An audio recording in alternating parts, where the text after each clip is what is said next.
can have too many things going on at once, cause too much confusion and background interference. So let's see. I don't think I need to have that because that's already connected. All right, cool, cool.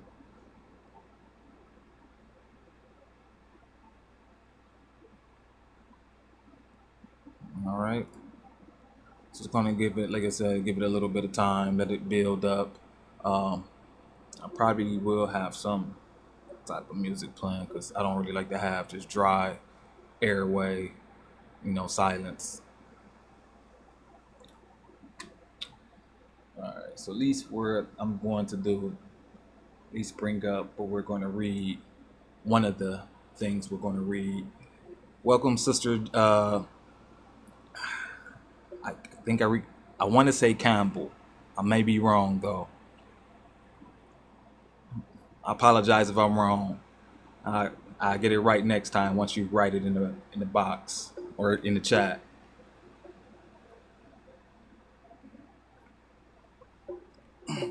But this is, like I said, this is going to be a good build tonight for this Jupiter Day build for those of you who should be getting into astrology. Jupiter is the guru. He's the great beneficent of the zodiac. He's also known as the guru. So part of his archetype or his characteristics is, higher learning.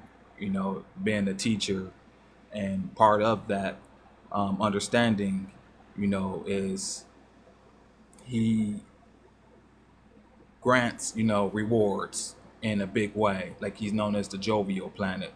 He actually, his name is known as Jove.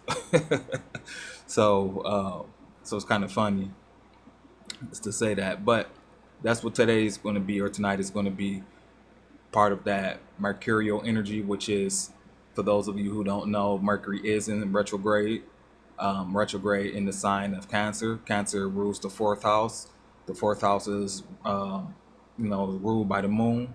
The moon is the emotional body of us, and then also the fact that Mercury is retrograde in the fourth house. Mercury is known as the messenger. So things are going to slow down when it comes to communication and the flow of the home center. So for once again, for those of you who just now stopping in, welcome. Thank you. Don't forget to leave your name or your surname in the bottom of the chat, so therefore you can be, you can be greeted accordingly. I don't like to utilize the term greet, but you can be uh, called upon accordingly. So like I said, tonight is going to be a good build. Thank you for those of you who coming in and hitting the hearts. Please support the channel. Please engage. That's part of the mission of us being, the elders return, especially for those of you who've been.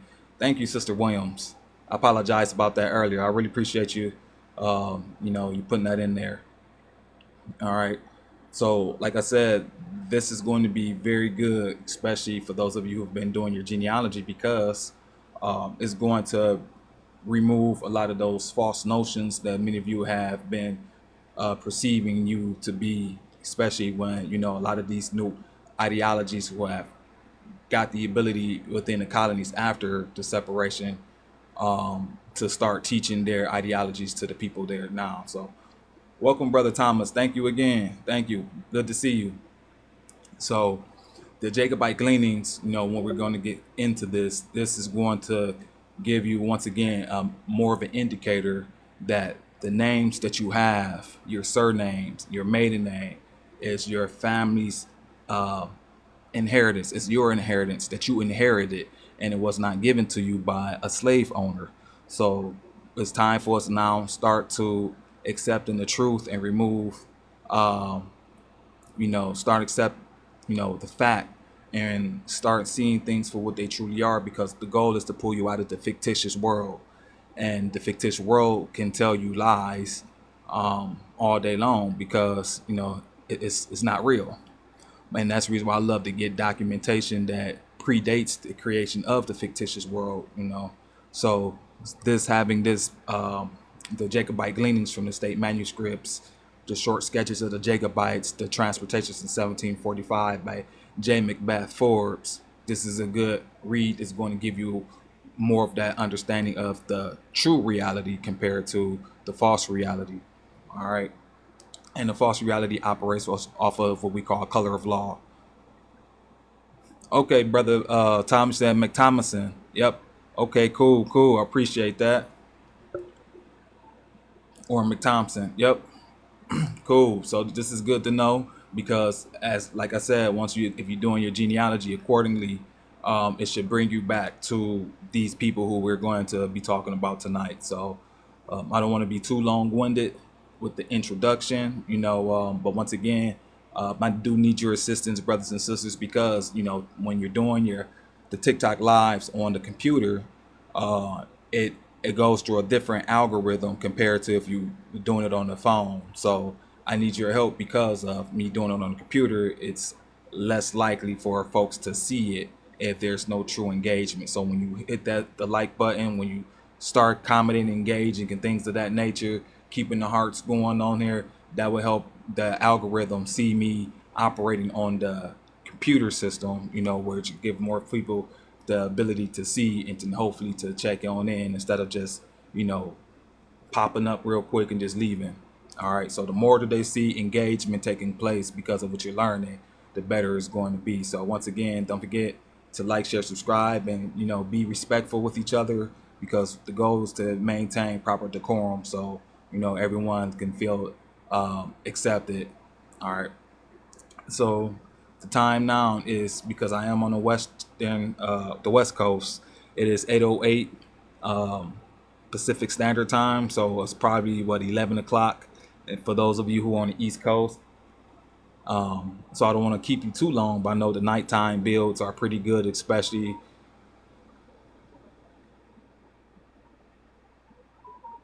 I'll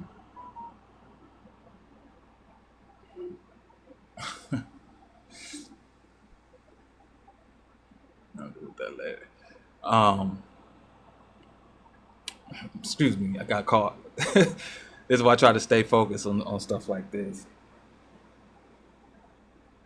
All right, so yeah, so I don't want to keep you too long tonight. I want to go ahead and at least kind of get started with this. So because we do have a lot to cover with this bill, but once again, like I said, I want you to be able to take it with you to the dream world. So therefore, more information will be opened up for you. All right. So this is called, and before we can get into this, we need to understand who and what is the Jacobites. All right. So I try to prepare everything for you, brothers and sisters, before I get started. All right. Let's see.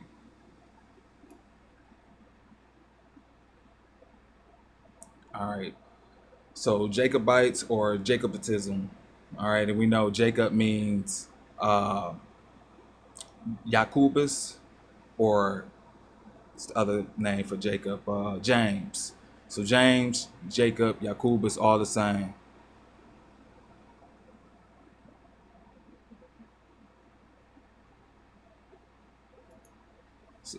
And it's crazy because they don't like me to be able to teach and do this. They always keep saying that it's unoriginal content, but I'm just bringing up the web page, so I don't understand. I hate when they do this. That's just how TikTok operates. So that's the reason why I'm saying, brothers and sisters, why I need your assistance.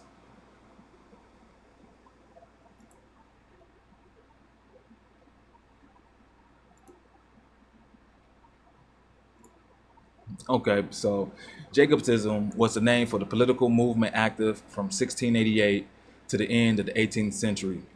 This primary objective was the restoration of the exiled House of Stuart to the British throne. It was strongest in Ireland, the Western Scottish Highlands, Perthshire, Aberdeenshire, Wales, and Northern England. In November 1688, the Glorious Revolution replaced James II of England with his daughter Mary II of England and her husband William III. Jacobites argued that since kings held their office through divine right, the entire post-1688 regime was illegitimate. However, since Jacobitism survived or served as an outlet for popular discontent, it contained a complex mix of ideas, many opposed by the Stuarts themselves.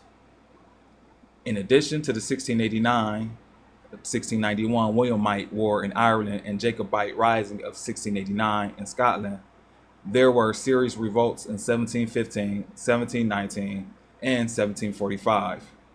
French invasion attempts in 1708 and 1744, and numerous unsuccessful plots. While the 1745 rising briefly seemed to threaten the Hanoverian monarchy, its defeat in 1746 ended Jacobitism as a serious political movement. All right. So for those who don't know, the Jacobites were those who are the supporters for the House of Stuart to be pretty much on the throne ruling, as because they felt that they were underneath what they call the divine rights of the kings. But for those of you who do know about King James, know that King James was still operating based off of the auspices of the Roman Catholic Church, because he himself is Roman Catholic by descent. So he still were operating based off of their motives and their agenda. So that's very good to understand moving forward. All right, and remember too, a lot of our families encompass these people, brothers and sisters. So it's not just like it's a random 1, 2, or 3 folks. That's why I'm saying when you do your genealogy, you're going to see you have family who come from Ireland, folks who come from Scotland, folks who come from the Dutch, people come from Spain, all of that. So you're going to have folks all over mixed in with your lineage, because of a lot of them were what they call political prisoners who were on for the same cause. All right, and it just got all sent over at the same time. And I have a document to be able to prove that, coming from Dr. Hillary. I can't remember his last name, but he's an author from Jamaica, and he wrote about the political prisoners who were sent to Jamaica during the time of the Cromwellian era. All right. So it says its primary objective was the restoration once again of the House of Stuart to the British throne. And the British, or Great Britain, is at that time England, Scotland, Wales, and then of course, because the lordship of Ireland that the kings of England claimed, going all the way back to the time of King John I from the Royal House of Plantagenet, he also had claimed that right as So that's what we see right here. Let's go to a little bit of the background before we go to the next page. So we see the years and the time frame that we're dealing with. All right. So it says the political background. The Jacobite ideology originated with James VI, first of England, who in 1603 became the first monarch to rule all 3 kingdoms of England, Scotland, and Ireland. Its basis was divine right, which emphasized the crown's descent by hereditary right, and represented an attempt by James to forestall controversy over his appointment by Elizabeth I as her successor. However, his concept of personal rule eliminated the need for parliaments and required political and religious union, concepts widely unpopular in all 3 kingdoms, but especially England. Pause. So England, they weren't feeling this. Actually, none of them was feeling this, but he was able to get it pulled because of the backing of the Roman Catholic Church. He was able to pull it off. Other than that, because of the laws of England, he was not supposed to be an English king. He was not supposed to be on the throne. And then on top of that, if I'm not mistaken, either the will of Henry VII or VIII stated, that those who are, I think they say they're Protestant or Catholic descendants couldn't be on the throne. I can't remember which one they're talking about. But James fit that description in regards of he wasn't supposed to be sitting on the throne. So it ended up happening, and the rest, as we can see, is history. Says as first step towards union, James began standardizing religious practices between the Church of England, Scotland, and Ireland. After his death in 1625, this policy was continued by his son Charles I, whose assertion of personal rule in 1629 and enforcement of reforms on the Church of England led to a political crisis. Similar measures in Scotland caused the 1639-1640 Bishops' Wars and installation of a Covenanter government. All right. This crisis was exacerbated by the October 1641 Irish Rebellion, a response by the Catholic Irish nobility to land confiscation, loss of political control, anti-Catholic measures, and economic decline. These all sound like situations that are still happening today, especially over here in the West. So intended as a bloodless coup, its leaders quickly lost control, leading to atrocities on both sides. In May, a Covenanter army landed in Ulster to support Scots settlers. Although Charles and Parliament both supported raising an army to suppress the rebellion, neither trusted the other with its control. These tensions ultimately led to the outbreak of the First English Civil War in August 1642. All right. And I'm not going to read the rest of that tonight. I want you brothers and sisters, you can read that the rest of it on your own time on that part in regards to Jacobites. At least you kind of got an idea and what the political position that they were standing on. And now you're going to see what happened to those political rebels, what they call them, political rebels. All right. Or freedom fighters. That's another name that they use. All right, so the Jacobite gleanings from state manuscripts, short sketches of Jacobites to transportations in 1745. If you have any questions, brothers and sisters, like I said, don't forget to leave some comments down there below. And don't forget to like, share, subscribe to the channel if you have not. If you have done so, I appreciate you. All right, now, we don't even have to go through this whole book. That's the beautiful part about it. All right, Harvard College Library. From the bequest to Thomas Rand Ward, treasurer of Harvard College, 1830-1842.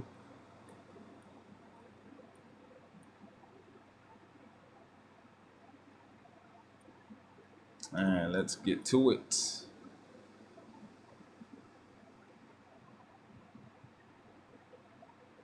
All right. So we're going straight to page, if I'm not mistaken, page 46.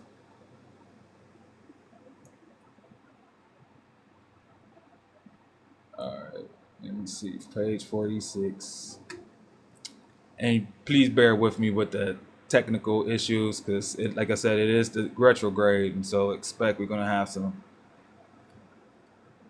situations with this.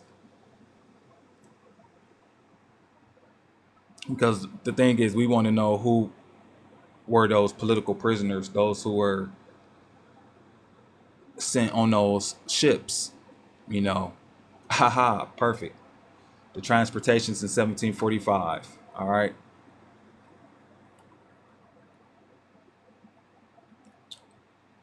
If I'm not mistaken, it's page 46 or 48.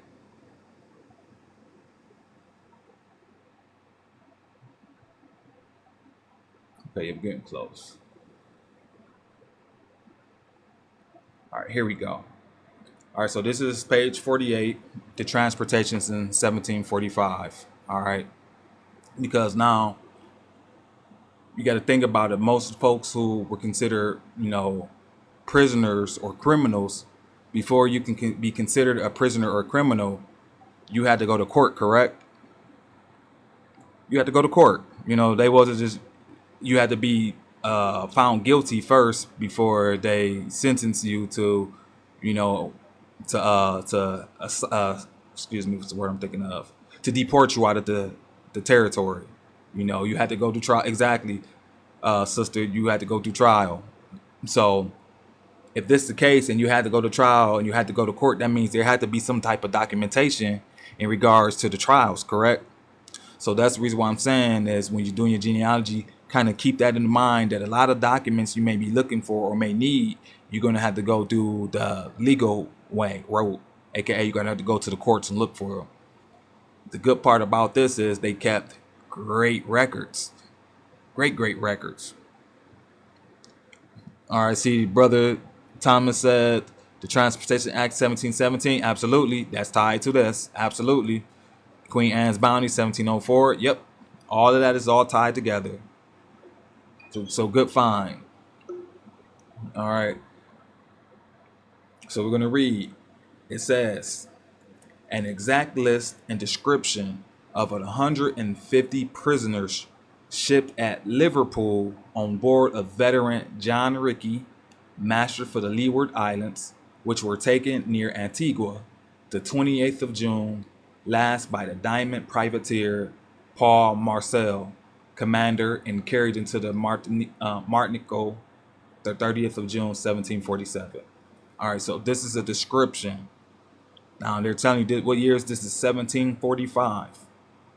1745. So this is the time where King George III, No, excuse me, not King George III. King George II is operating. You know, King George II is the one that's calling the shots during this time. All right. And the thing is, because we know that Africans never so-called colonized the British Isles. There's no history showing Africa or any so-called folks who come from the African continent colonized the British Isles. All right. So you got to keep that in mind. All right, so here's some of the names and their description.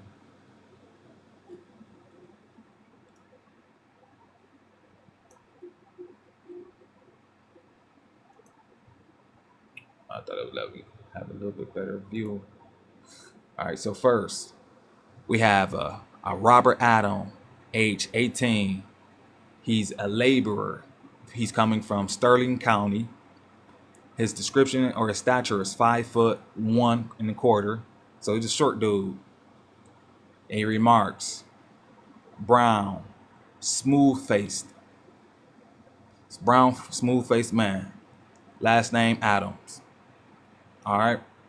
Next, we have William Bell, age 46, a weaver of Berwick County. Stature 5'4", black, curled hair, strong made. All right. So this is the descriptions. Remember, these are criminals. They had to make sure they identified them accordingly. And look at the names. So these aren't so-called African names at all. And we know in this territory they didn't have so-called African slavery. They didn't have African slavery in the British Isles. Number 3, Dougal Campbell, age 18, servant, County Lochaber, stature 5'4", brown complexion, well made, ruddy. All right, so that's 3 so far, and they're telling you their complexion. So these are the Jacobites. Now you understand. Hopefully, you kind of get an idea of what happened is because and the Jacobites weren't just coming from the territory we call Scotland.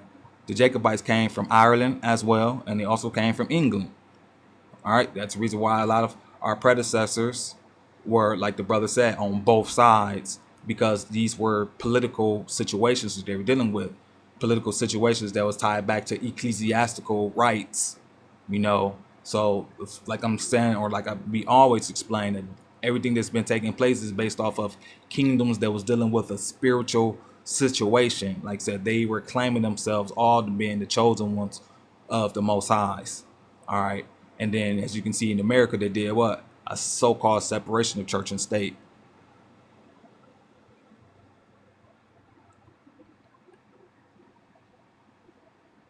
All right. Next, we have Alex Katanock, age 17, profession, a miller, county, Badenoch, stature 5'5", black, ruddy. And now we see D-O. D-O means ditto. So that means like it's copying from what's above. All right, so that would mean he would be well-made and ruddy, healthy. Do we have number 5? And we're not going to go through all of these. You know, I'm just trying to give you a quick synopsis because of the narrative that we have been placated to think is, you know, not us. And I'm showing you based off of, you know, their own records. It is you. All right. So the next one we have number 5, another Dougal Campbell. I think it's the same one. Oh no, it's a different one. Age 18, servant, but he's from Argyll County. He's 5'5.25", brown, ditto, which means ruddy, ditto. So he'd be a well-made, brown, well-made, ruddy. Then you have number 6, Alex Campbell. Look at all these Campbells. Age 18, laborer, county, Inverness, stature 5'4.5", ditto means brown, then and pock pitted. I don't know what the hell that is, but I guess we'll figure it out. Then you have another, Alex Campbell. No, excuse me. You have another John Campbell, number 7, age 20. His profession was a laborer because I have the ditto. County Argyll, stature 5'2". Look how short the men were back then. Short man. So when you hear folks talk about 6 foot today, you got to remember that's a rarity, because back then these men were short. All right, see, Brother Thomas said right that the 1734 Commerce Treaty. Yep, the muster rolls read the same. Absolutely. Same with the 1700s. Yep, absolutely. So as you can see, during the 1740s, which we call the anti-literacy era, all the way to the time we call the the uh, the Reconstruction era, from the Civil War, they were removing your connection, your understanding of who you truly are, based off of, like I told you, you had new people coming in who were trying to tell you like, oh no, we come from here, oh no, we come from there, oh learn this, oh learn that, and it was bringing confusion. All right, and then plus a lot of this was being done by Freemasons. So for those of you who don't know, yes, the Freemasons or the Masonic temples did have a lot to do with that. Why? Because they were the constructors. They the builders. They also knew the knowledge and the history regarding the past civilizations that have come and gone. All right, and we taught them. So of course they would know. All right, number 9, you have William Dickinson, 44, profession weaver, county Lancashire, stature 5'4", red hair, thick set, healthy. And then some folks probably may be saying like, oh, well, they could be talking about, their hair color and all that. And yes, they do tell you the color of the hair. They also tell you the color of the complexion. But just, to be sure, we want to see for sure if they're talking about melanated people. So let's check and see if we can find one that says, quote unquote, a black man. If it says that. Because we see that black, well made, that could be talk about black hair. So we can't use that as the suggestion. Black hair again. We did brown could be talking about brown hair. All right, so let's see if we can find one that actually says a black man. We see swarthy from James Nielsen. Black, swarthy, slender, all that. And if I'm not mistaken, it should be coming up soon. Let me see.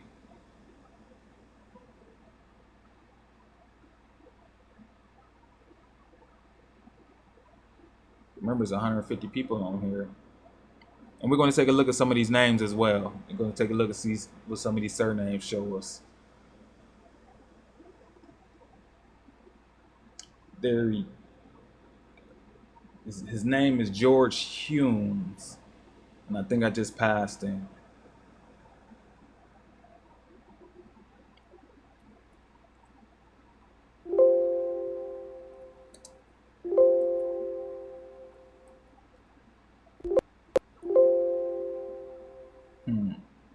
He's on here.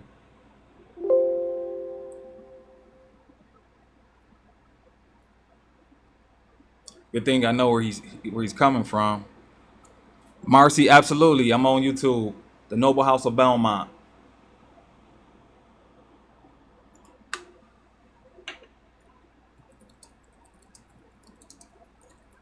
Yep, I've been teaching and been doing this for years, but it's only just been within the last year and a half where I really just started like, all right, I have to put my foot on the gas and start doing it more consistently.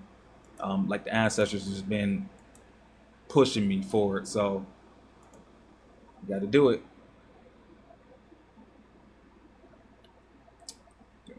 He's on here. I know he is. It could be in one of the other books I have, but I want to say for sure he's on here.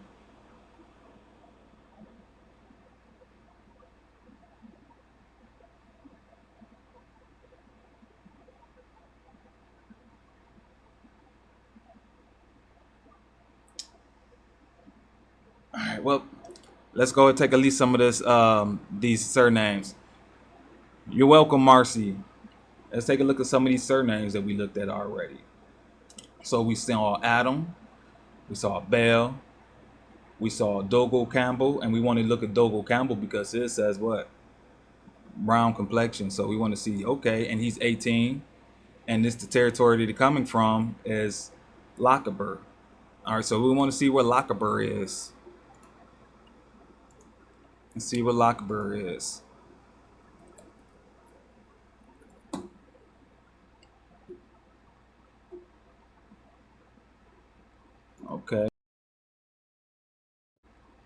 Okay.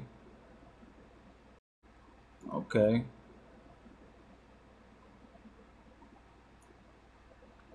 All right, Lochaber. All right, so Lochaber is a rugged, mountainous region in the western. Come on.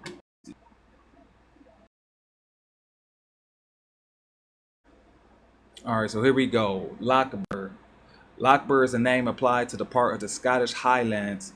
Historically, it was a provincial lordship consisting of the parishes of Kilmallie and Kilmonagvieg. I hope I said that right. Lochaber once extended from the northern shore of Loch Leven, a district called Nether Lochaber, to beyond Speen Bridge and Roy Bridge, which area is known as Bray Lochaber or Bragg Lochaber in Gaelic. For local government purposes, the name was used for the landward district. So hopefully you can see the image. That's all how it looks.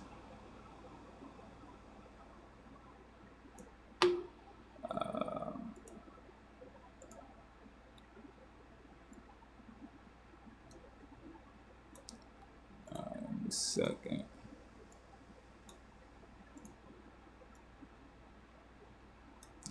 That's just gonna allow me to do it. All right. So at least this is where we see the territory that this Mister, the young man, uh, Dougal Campbell come from. All right. So he's come from Lochbear, which is in Scotland. Now let's see Campbell. Let's see the family name.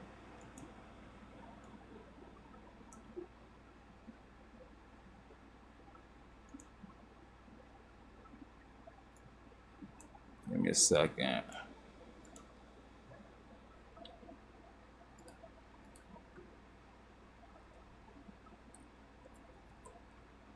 Campbell.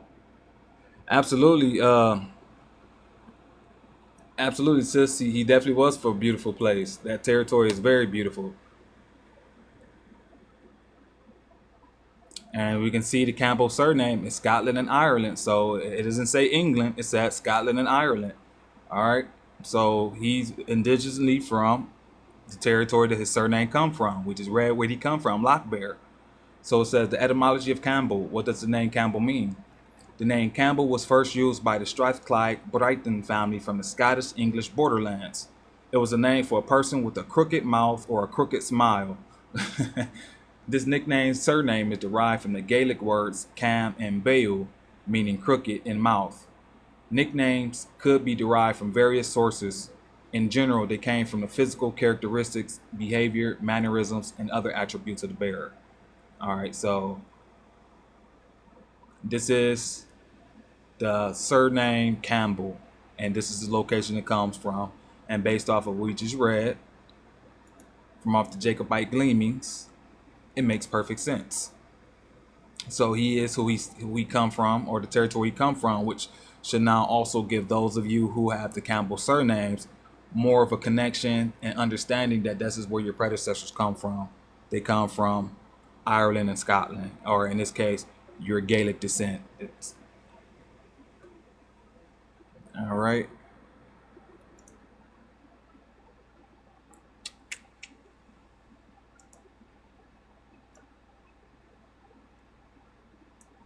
Just gonna make it easier. All right. Try to keep the screen easy so you can see it. All right. So we just saw Mr. Campbell. Let's see who else, real quick.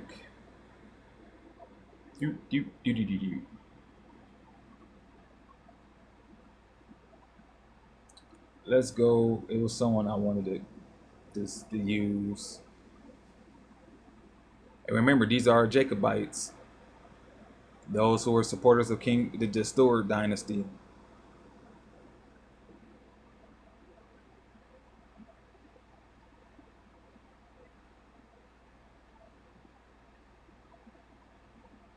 Let me not do that.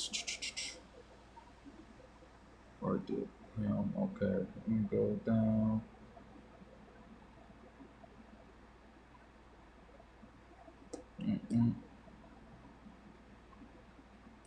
Let's do James Nielsen because he says Swarthy. We already know what Swarthy means, so let's go with James Nielsen, Labour of Aberdeen. Let's see what Nielsen is. Nielsen comes from Scotland and Ireland. It didn't say anything about England. That's why I'm doing this, to show, these weren't English people. These were Gaelic folks. All right, so in ancient Scotland, Nielsen was a Strathclyde Brighton, named for someone who lived in Ayrshire. The Nielsen family name is also a Scottish patronymic name created from the personal name Neil. It is the anglicized form of the Gaelic MacNeil, meaning descendant or son of Neil. All right, and as you can see, the family crest and coat of arms of Nielsen is the, so you can see that, the two red hands, as well as the sword down in the pyramid. Brother Thomas, you said right, a part of the empire. Yep. But what empire are you speaking of? That's another thing too. What empire are you speaking of?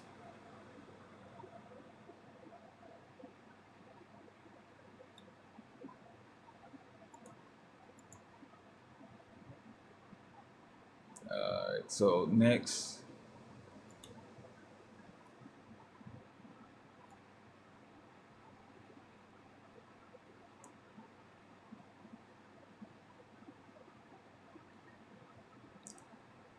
Yes, they did. Yes, they did. And remember, because the original people there were still all operating underneath the auspices of the Roman Catholic Church. Remember, they're all operating underneath Rome at that time. Oh, I think I saw phone. Nope, that's not him. All right, so we just did the Nicholson or Nielsen. Let's see who else. Do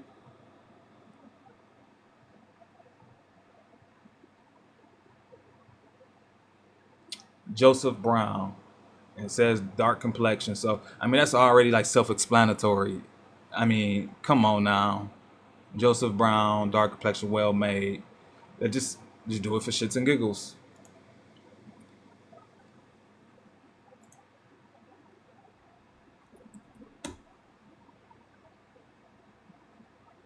And Brown, of course, will go to all of them: England, Ireland, and Scotland. But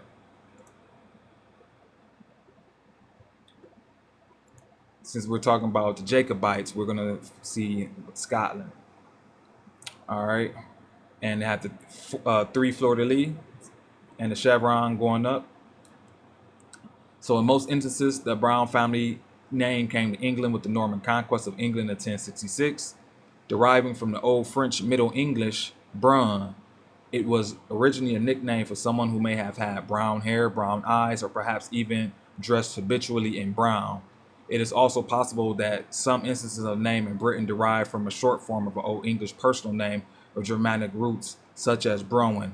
And that's another reason too, brothers and sisters, why you have to use proper discernment and knowing that a lot of the times whoever's writing this is not going to tell you and say everything that it should be said. So we just read from 1745, and these is factual, actual. Why? Because it's coming from court records. So I'm going to believe what the court says before I believe what the author or someone else who's considered a third party words. And that's why I'm saying, or I love what like Prophet Noor Ali said, go to those who know law and ask them in a favorable tone, and you should get a favorable reply. So the people who know law, want you to actually know the truth regarding who you are. So therefore you can start what? You can act accordingly. All right. So let's go back to him.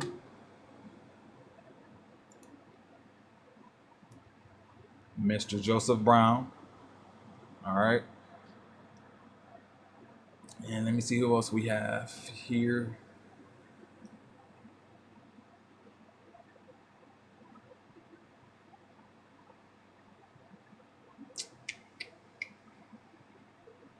We have a James Donald. Do. So that means brown complexion, well made. So let's check and see Donald. He's 20 years old, profession. He's a tailor. He comes from Mirrenshire. So let's see Mirrenshire.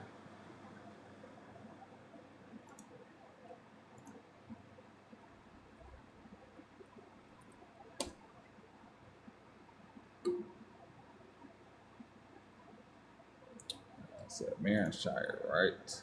Nope. Hold on. I don't want to be jumping the gun.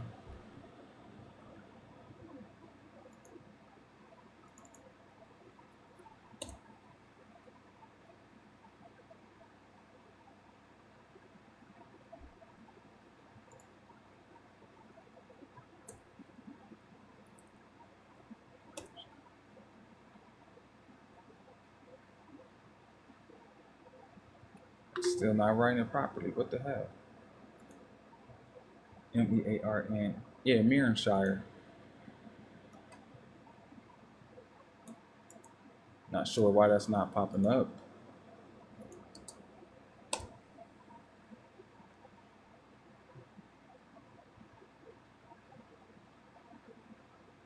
Oh, because the name got changed.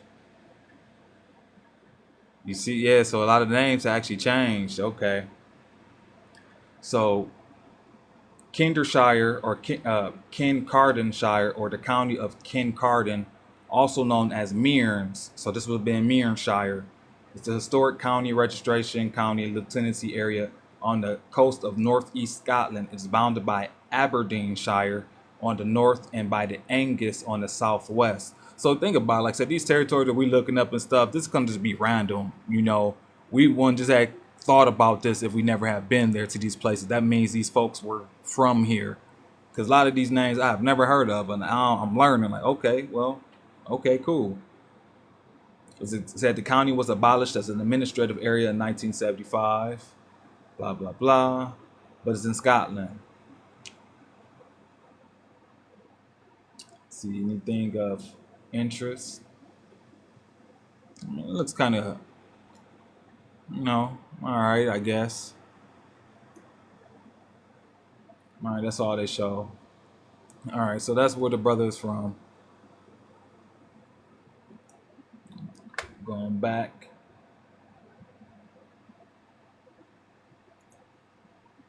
And his last name is Donald. So look up Donald. Donald history, family crest, coat of arms, Scotland and Ireland. So for those of you who have the Donald last name, like McDonald, it goes back to Scotland and Ireland. All right, so it says etymology of Donald. What does the name Donald mean? The Donald family history stretches back to the clans of the Dalriadan kingdom on the sea-swept Hebrides, islands and mountainous western coast of Scotland. The name Donald is derived from a powerful ruler. The name Donald is derived from the Gaelic name Domhnall or McDomnall, and the Celtic name Dub Novalos, all which mean world ruler. Now that's funny that Donald or McDonald means world ruler, and who seems to be running the world in regards to fast food? The McDonald's Corporation.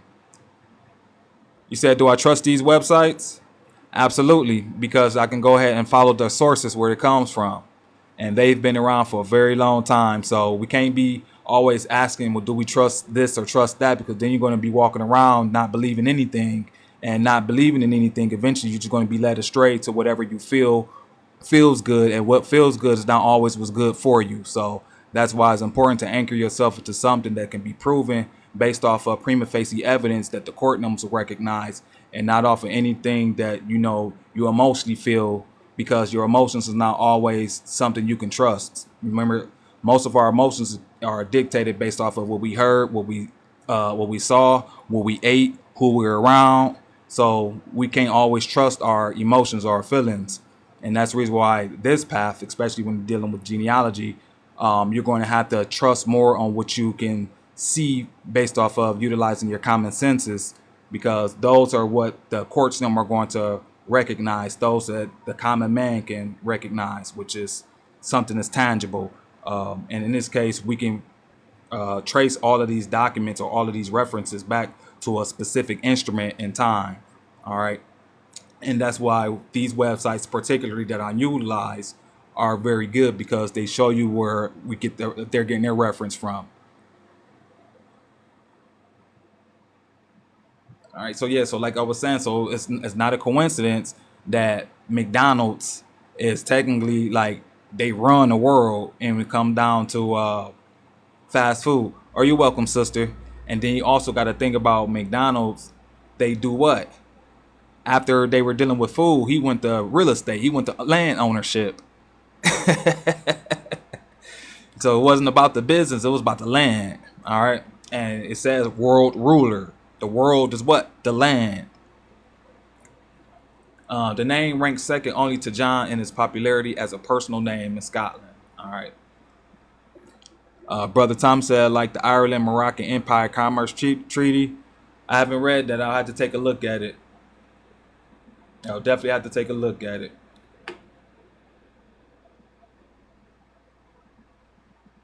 All right. Let's see.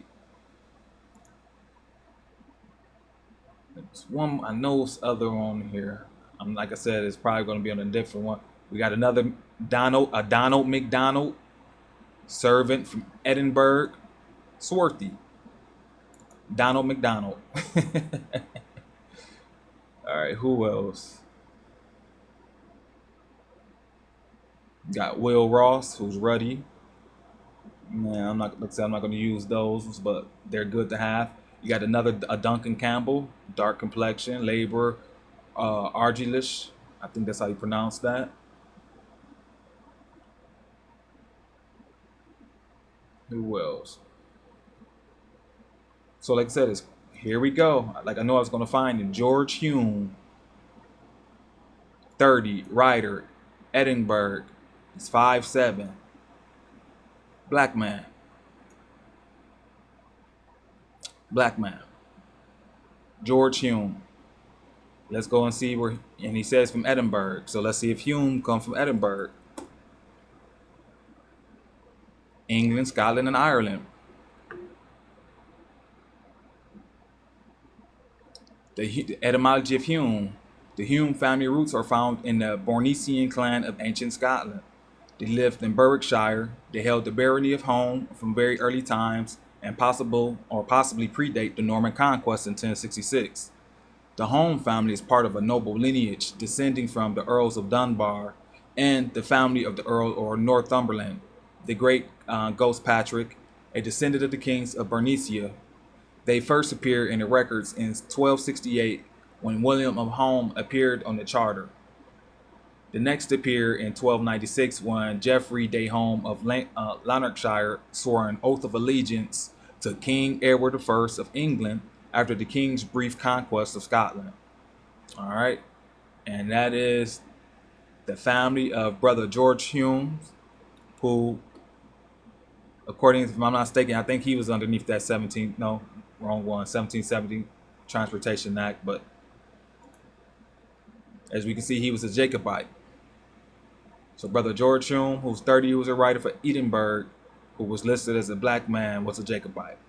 And so we just saw and went through quite a few folks already to corroborate, to verify that this is their homeland based off of not only what the court records are showing, but what their names are tying them back to. All right. And I think it was one other one on here I wanted to show you as well. Because of their family crest.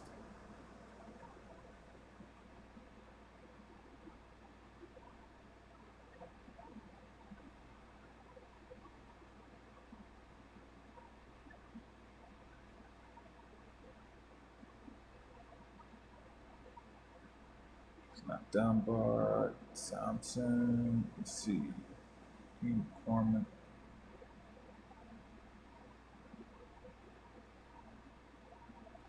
I think Dougal. Let me see if that's the one.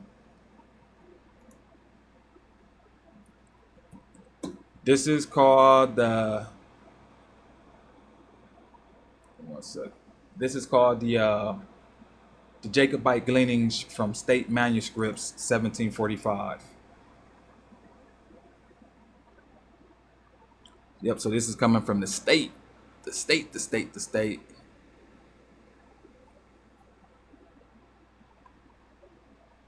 All right, so let me see Dougal. So Dougal, Scotland, Ireland. The Dougal family comes from the ancient Scottish Dalriadan clans of the mountainous west coast of Scotland. The name Dougal is derived from the personal name Dougal. The Gaelic form of the name is MacDougall, and literally means son of Dougal. But that wasn't the one I wanted to show. Let me see. And maybe, is it the Tantanite? This might be it. This might not be it. I think it's going to be on the next one I'm going to pull up.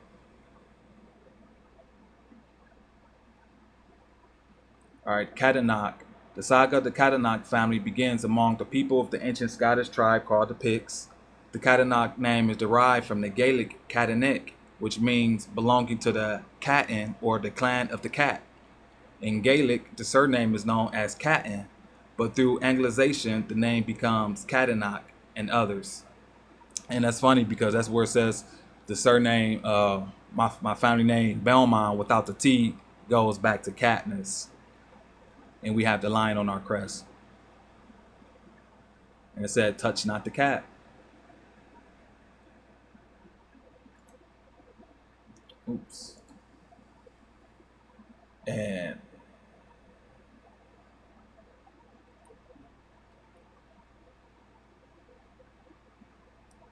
so it says the list is taken from 3 different Gauls, that's like their prisons or jails, Lincoln, York, and Lancaster. And it is likely that the first 46 prisoners whose names are all alphabetically arranged would come from Lincoln. You hear that? The other names from York and Lancaster being inserted without any regard to sequence. Of the 135 men, 18 hailed from Perthshire, 20 from Inverness, 25 from Aberdeen, 19 from England, and 1 from Ireland. As to the trades represented, 55 were laborers, 11 servants, 20 weavers, 4 herdsmen, 2 gentlemen. So as you see, these weren't just regular Joe Schmoes who they were sending over there, or they were sending over into the colonies, or the plantations during the Jacobite rising. You know, those who was considered political prisoners. These folks had regular common jobs that we deal with today. All right. Said number 105, John McKenzie, and that's my stepdad's surname, and he's from Jamaica. No coincidence. 22, Rothshire, well-made Gentile, and number 111, John Osler. 20, Lincoln's brown-haired Gentile. There was and this is talk about George Hume's, there was an Edinburgh writer, George Hume, age 30, marked as a black man, whose color would no doubt suit the West Indies. So, you know, they were saying this stuff back then in the records, brothers and sisters. And that's why I said you have to go back in time and know what you're looking for, because they were keeping things honest. They had to keep the records as factual and actual as possible, you know. So one man, number 104, a laborer, is noted as having his own hair. A wig was hardly to be expected from one of his class or his age. He was only 32.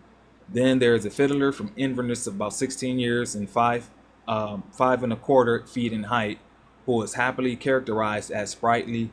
The following other occupations were represented: sailor, watchmaker, carpenter, whitesmith, peddler, tallow chandler, hosier, maltster, shoemaker, baker, bookbinder, flax dresser, nail maker, glover, gardener, cook, tailor, husbandman, plowboy, cowherd, court wainer, and last but not least, 2 barbers. Come on now. So this one, like I said, this wasn't just regular folks, man. This is, you literally sent people there to really pretty much start a whole new society if they wanted to, based off of their skills that they had all along. Yeah, Brother Tom, you said they keep better records in the past than they do today. Exactly. And you see, historically, or what they call traditional, these are considered traditional records. But what they do today, they call them modern records, or they modernize it. And remember, because they're modernizing in the fictitious world, they don't have to give it to you actual and factual. That was my whole lesson in regard to legal stock characters, to try to explain, brothers and sisters, that in the fictitious world, they do not have to give you the truth. They only have to give you whatever they feel fit based off of their position and their capacity that they were created in. All right. Now, once you know the capacity of what they were created in, that's going to let you know what are they really going to be able to do and what are they capable of doing. So when we read documentations of this nature, remember, this is considered nonfiction. This is real. These are real people. These are real things and actions that happen. And this was created and written down in what? In good faith. The stuff that they're doing today modernly is not being done in good faith. Why? Because they're not telling the truth. So when they're not telling the truth, and you see the information I'm showing you, this is all in the public, and they didn't tell you about this. They're keeping it a secret. That means that what they're doing, they're not doing anything in good faith. Especially out of all of the time that these platforms have been created, none of them are showing you this information. So that's why we're saying, like, back then they kept great records, and we need to do exactly how they did back then. What did Prophet Noble Drew Ali tell you to do? Go back to the thinking of your foremothers and forefathers. All right. So, and this is how they did things. They were very articulate people. They had, like you said, they kept great records, and those who kept the records were those who was actually, was the shakers and the movers of the world. We all now have the ability to be able to write and preserve documentation. And if you don't do that, like I said, if you don't have the ability to do so, then you're going to be shit out of luck moving forward in the future, because part of the intellectual movement is going to separate those who are intelligent from those who are not. And that's how it technically almost always has been. Those who are a little bit more endowed compared to those who didn't want to, and you now all have the ability to be able to do so. So it's a choice. Your ignorance is literally a choice. Brother Tom, you said, and people getting married help keep good records. Now no one gets married. Exactly.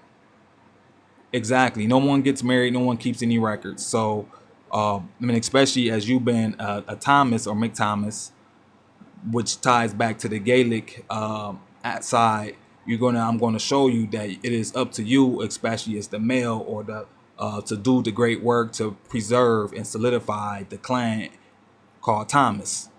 All right.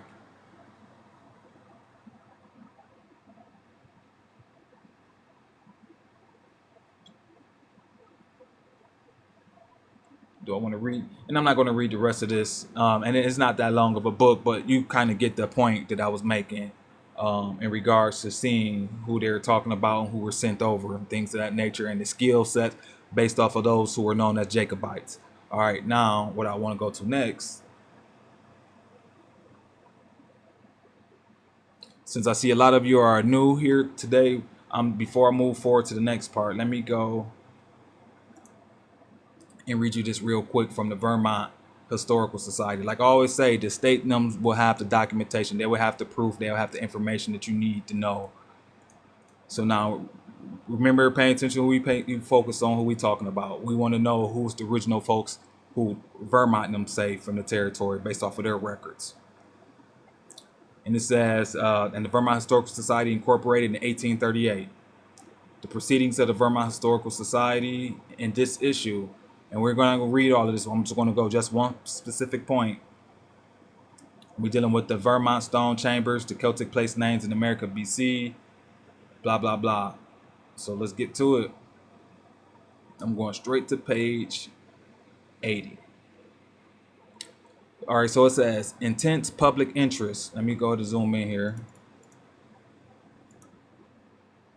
All right, so it says intense public interest in Vermont's stone structures began in 1975, when at the request of several individuals, Professor Barry Fell, retired marine biologist from Harvard University, undertook an examination of several areas in Vermont. At that time, Fell first stated that he had identified inscriptions in the early form of Ogham script, dating from 1000 BC to 300 BC, carved in stone by Celts from the Iberian Peninsula. You can hear this? So, Fell wrote that both on-site investigations and historical research demonstrated that the Celts from the Iberian Peninsula were responsible for the Ogham inscriptions we find on ancient stone buildings in New England. In all probability, he continued, the same Celts were the actual builders of the structures on which their inscriptions occur, and that Celts in considerable numbers did in fact settle here, particularly in New England. To Professor Fell, it became clear that the ancient Celts had built the New England megalithic chambers, and that Phoenician mariners were welcome visitors, permitted to worship at the Celtic sanctuaries, and allowed to make dedications in their own language. Fell explained the upland location of the Celtic settlements as the result of migration from their first settlements near the mouth of the New England rivers. So Barry Fell, who is, his accolades, his credentials speaks for themselves.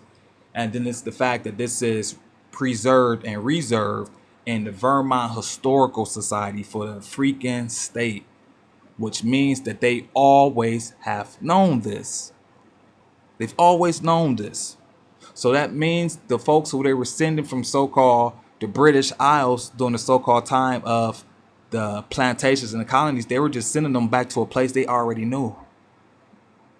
That's why Rome wanted to get over here, because the protectors to keep the folks from actually coming onto this side to the Americas was the Irish.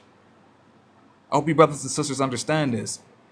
Why all that was happening during that time from the Tudors and the Stuarts' conquest of Ireland, why that became so paramount in regards to the the usurping of everything that happened to us in our reality.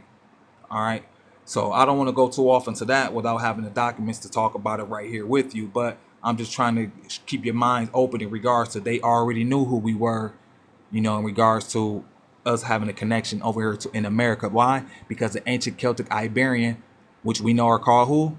Berbers, were already over here. We were already over here. So let me go ahead and show you first. Always go to where? The 1911 Encyclopaedia Britannica.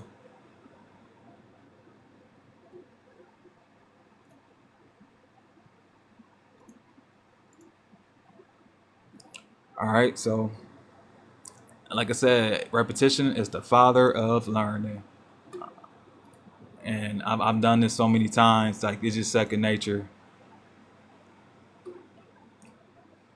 All right, so Berbers, the name under which are included the various branches of the indigenous Libyan race of North Africa. Since the dawn of history, the Berbers have occupied the tract between the Mediterranean and the Sahara, from Egypt to the Atlantic. The origin of the name is doubtful. Some believe it is derived from the word barbarians. Now, the word barbarian, you break it down, is two words. You have barb. Barb means forked beard, and Aryans mean warlike. But also, too, Aryan means those who have come from a high spiritual connection and morality, and they knew the seekers in regards to the heavens and the earth. That's what the true understanding of Aryan is. But of course, it has other connotations because of who's the writers at that time were, and the writers at the time was the Greek and the Romans. All right. So, however, this may be tribal titles. Barbara and Barabarata appear in Egyptian inscriptions of 1700 and 1300 BC, and the Berbers were probably intimately related with the Egyptians in very early times. Thus, the true ethnical name may have become confused with Barbary, the designation naturally used by classical conquerors. To the Egyptians, they were known as Lebu, Mashwasha, Tamahu, Tehenu, and the Kahaka. A long list of names is found in Herodotus, and the Romans called them Numidii, Gaetuli, and Mari, terms which have been derived respectively from the Greek. Like I told you, the Greek. Nomads, the name Guadula of the great Berber tribe, and the Hebrew Maor, which means western. To speak of more modern times, there can be enumerated the Zawawa and the Jabalia, which are in Tripoli and Tunisia, the Chawawia, the Kabyles, the Beni Mazab, which are in Algeria, and the Shlu, or called Shlau, the Amazigh, and the Berbers of Morocco. That's why Morocco is important, because that's which they say the indigenous territory of the Berbers, but that's not true. The Tuareg, the Arshanashak, the Sorgu, and the Sahara. These tribes may have many sub-tribes, and that's one thing, as you learn, these groups have subgroups. These groups have subgroups, or what they call sub-tribes, who branches off from them based off of those what we call ideologies. So among the Asgar, an important division of the Tuareg, one of the noble or free tribes styled the Aragan, is said to descend from a tribe named Africa. The Africa, or Africa, in ancient times occupied the coastlands near Carthage, and some scholars derive the word Africa from their name. So the name or the term Africa that we use actually comes from the great Berber tribe, the Africans. In regard to the ethnic relations of the Berbers, there have been much dispute. The antiquity of their type is evidenced by the monuments of Egypt, where their ancestors are pictured with the same comparatively blonde features which many of them still display. The Aborigines of the Canary Islands, the Guanches, would seem almost certainly from the remains of their language to have been Berbers. But the problem, the actual origin of the Berber race, has not yet been solved. Perhaps the most satisfactory theory is that of Sergi, who includes the Berbers in the Mediterranean races. Now we know the Mediterranean race are those who are known as brown-skinned people. General LLC Fairherb regards them as indigenous Libyans, mingled with the fair-skinned people of European origin. Dr. Franz Brunner Bay, Henry de Varier, and Professor Flinders Petrie maintain that they are closely related to the ancient Egyptians. Connection has been traced between the early Libyan race and the Cro-Magnon and other early European races, and later the Basque peoples, Iberians, Picts, Celts, and Gauls. The megalithic monuments of Iberia and Celtic Europe have their counterparts in northern Africa, and it is suggested that these were all erected by the same race, by whatever name they be known: Berbers and Libyans in Africa, Iberians in Spain, Celts, Gauls, and Picts in France and Britain. So, as you can see, this is coming from the 1911 Encyclopaedia Britannica, that those people who were known as the Celts, Iberians, the Picts, the Gauls, as well as Libyans, are actually all Berbers.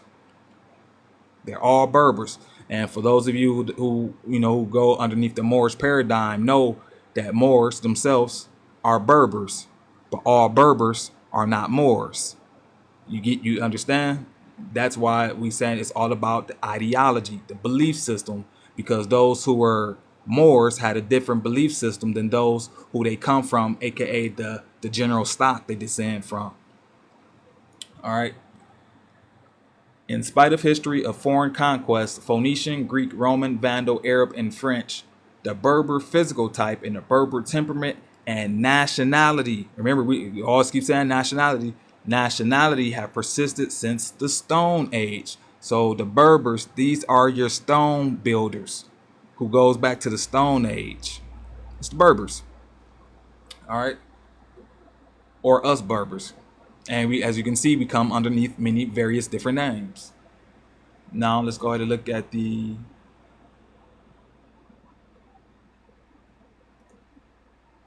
at least go back to the 1911 Encyclopaedia Britannica term Celt. Because now you saw who the Berbers are. At least with this term, the Celt, you will see and know who they are based off of what they say.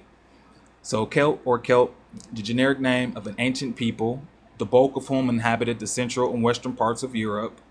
Much confusion has arisen from the inaccurate use of the terms Celt and Celtic. It is the practice to speak of the dark-complexioned people of France, Great Britain, and Ireland as Black Celts, although the ancient writers never applied the term Celt to any dark-complexioned person. To them, great stature, fair hair, and blue or gray eyes were the characteristics of the Celt. The philologists have added to confusion by classing as Celtic the speeches of the dark-complexioned races of west of Scotland and the west of Ireland. But though usage had made it convenient in this work to employ the term Celtic, cannot be properly applied to what is really Gaelic. What is really Gaelic. All right, so now you see that those so-called races, or those indigenous people in the territory of Ireland and Scotland, or they say France and Great Britain, are melanated folks who we see based off of, go to it, to 1911 Encyclopedia Britannica term, Berbers are all one and the same. They're Berbers. They're Berbers. So that letting you know that, and they're dark skin, brown complexion. How can we tell? Well, look, let's go back to the 1745 Jacobite gleanings, where they told you. This is how you do that research, brothers and sisters. This is how you do that.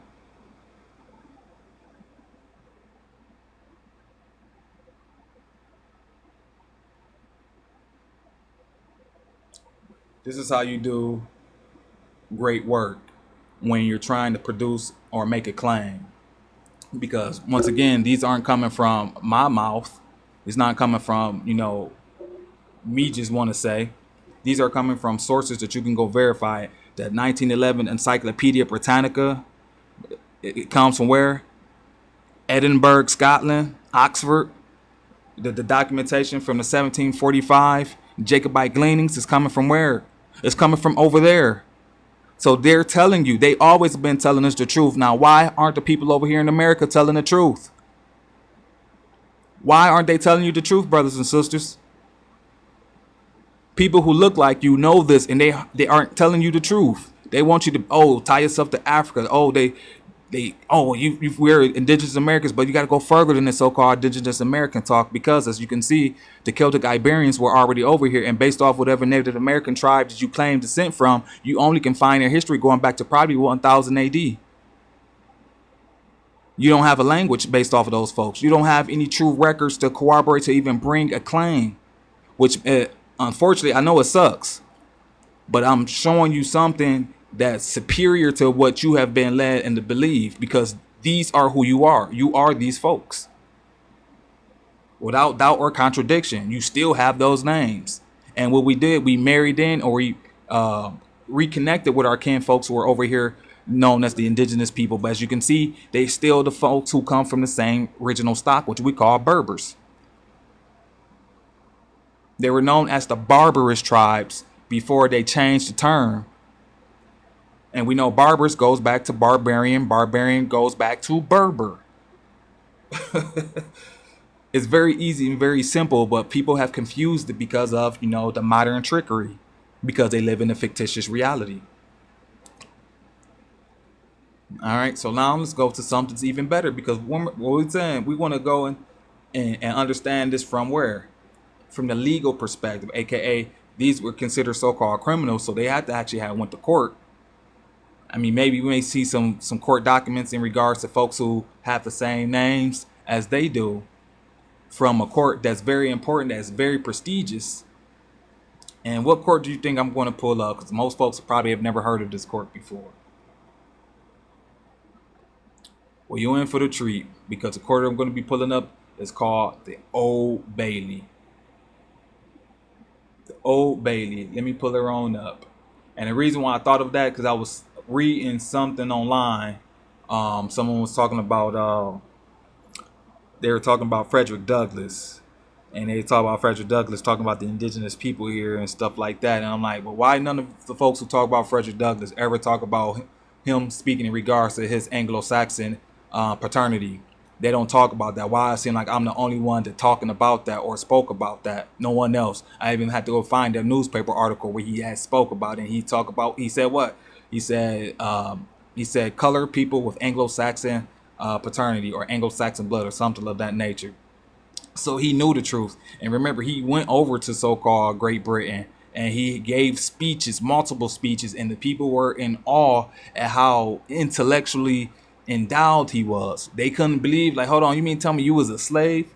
They're like, oh no, we can't believe this. Remember, slavery was abolished over there in Great Britain first before it was abolished over there in America. And in English soil, slavery was never enacted. That's the reason we come to the Stuart versus Somerset case. That's really was the kickoff for the so-called American Revolution.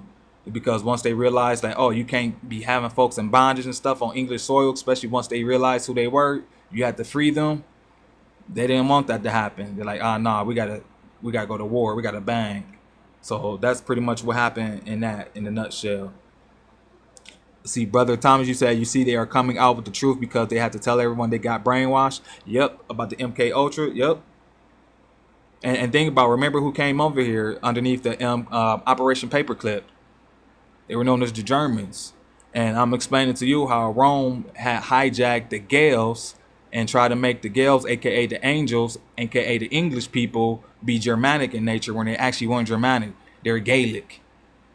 So like you said, a lot of truth is coming out, and a lot of that have to be spoken through the heirs, the descendants, because our voice is paramount. Because folks thought that we were what? They thought we were gone. We didn't exist.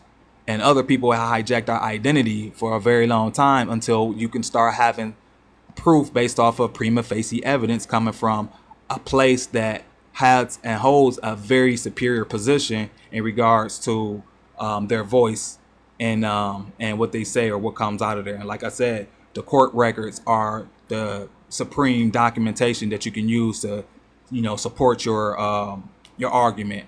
All right, that's why it's considered, or why court documents are called what? Case law, or what we call stare decisis. All right, so let's pull it on up. The Old Bailey. I was excited when I found this, but yeah. So I was talking about so Frederick Douglass, because his mother's, or Frederick Douglass's surname originally is Bailey, and he got that from his mother. And his mother, she was very, very intelligent to herself, and she taught him all that he knew. All right, so this is the proceedings of the Old Bailey. Now, before we go into this, it's very important for us to actually do a little research about the Old Bailey. And it's crazy because when I pulled it up, they didn't tell you much for one of the most important court at that time.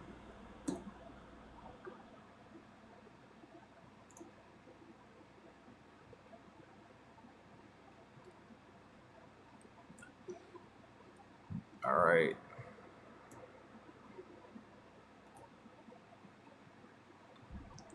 Old Bailey. All right, the Central Criminal Court of England and Wales, commonly referred to as the Old Bailey after the street on which it stands, is a criminal court building in the city of London, one of several that house the Crown Court of England and Wales. The street outside follows the route of the ancient wall around London, which was part of the fortifications Bailey. This likely gave it its name.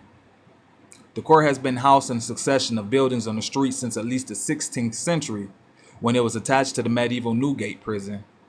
The current main building block was completed in 1902, designed by Edward William Mountfort. Its monumental architecture is recognized and protected as a Grade II listed building. An extension south block was constructed in 1972 over the former site of Newgate Prison, which had been demolished in 1904. The Crown Court sitting in the Old Bailey hears major criminal cases from within Greater London. In exceptional cases, trials may be referred to the Old Bailey from other parts of England and Wales. As with most courts in England and Wales, trials at the Old Bailey are open to the public, although they are subject to stringent security procedures. All right, so that's a little bit about the Old Bailey, the history. The court originated as the sessions house of the Lord Mayor and the sheriffs of the city of London and of Middlesex. In addition to Sessions Court, the Old Bailey also held trials, similar to the traveling courts of assize held in other parts of England and Wales. The original medieval court is first mentioned in 1585. It was next to the older Newgate prison and seems to have grown out of the endowment to improve the gaol and the rooms for the sheriffs, made possible by a gift from the 15th century Lord Mayor Richard Whittington. It was destroyed in the Great Fire of London in 1666 and rebuilt in 1674 with the court open to the weather to prevent the spread of disease. All right, and we don't need to go no further from there because we just want to kind of get an idea of its origins and the time that it technically got started. So now let's go ahead and look into some cases in the Old Bailey, because we already saw from the Jacobite gleanings, we saw some criminals. We see the territory that these criminals come from. We saw the family crest and coat of arms of these criminals, who were the original progenitors of the surnames they had. We also saw through the 1911 Encyclopaedia Britannica term Celts. We saw through the Vermont Stone from the Vermont Historical Society in regards to the Celtic Iberians, who are Celts, how these people who are known, these criminals, are technically tied to them based off of descent. Then we also read Celts in regards to the complexion of how they were described off of the 1911 Encyclopedia Britannica as well. So hopefully you now see who is who. Sister Marcy, it may be, I might be able to post this on YouTube. I might post this build on YouTube.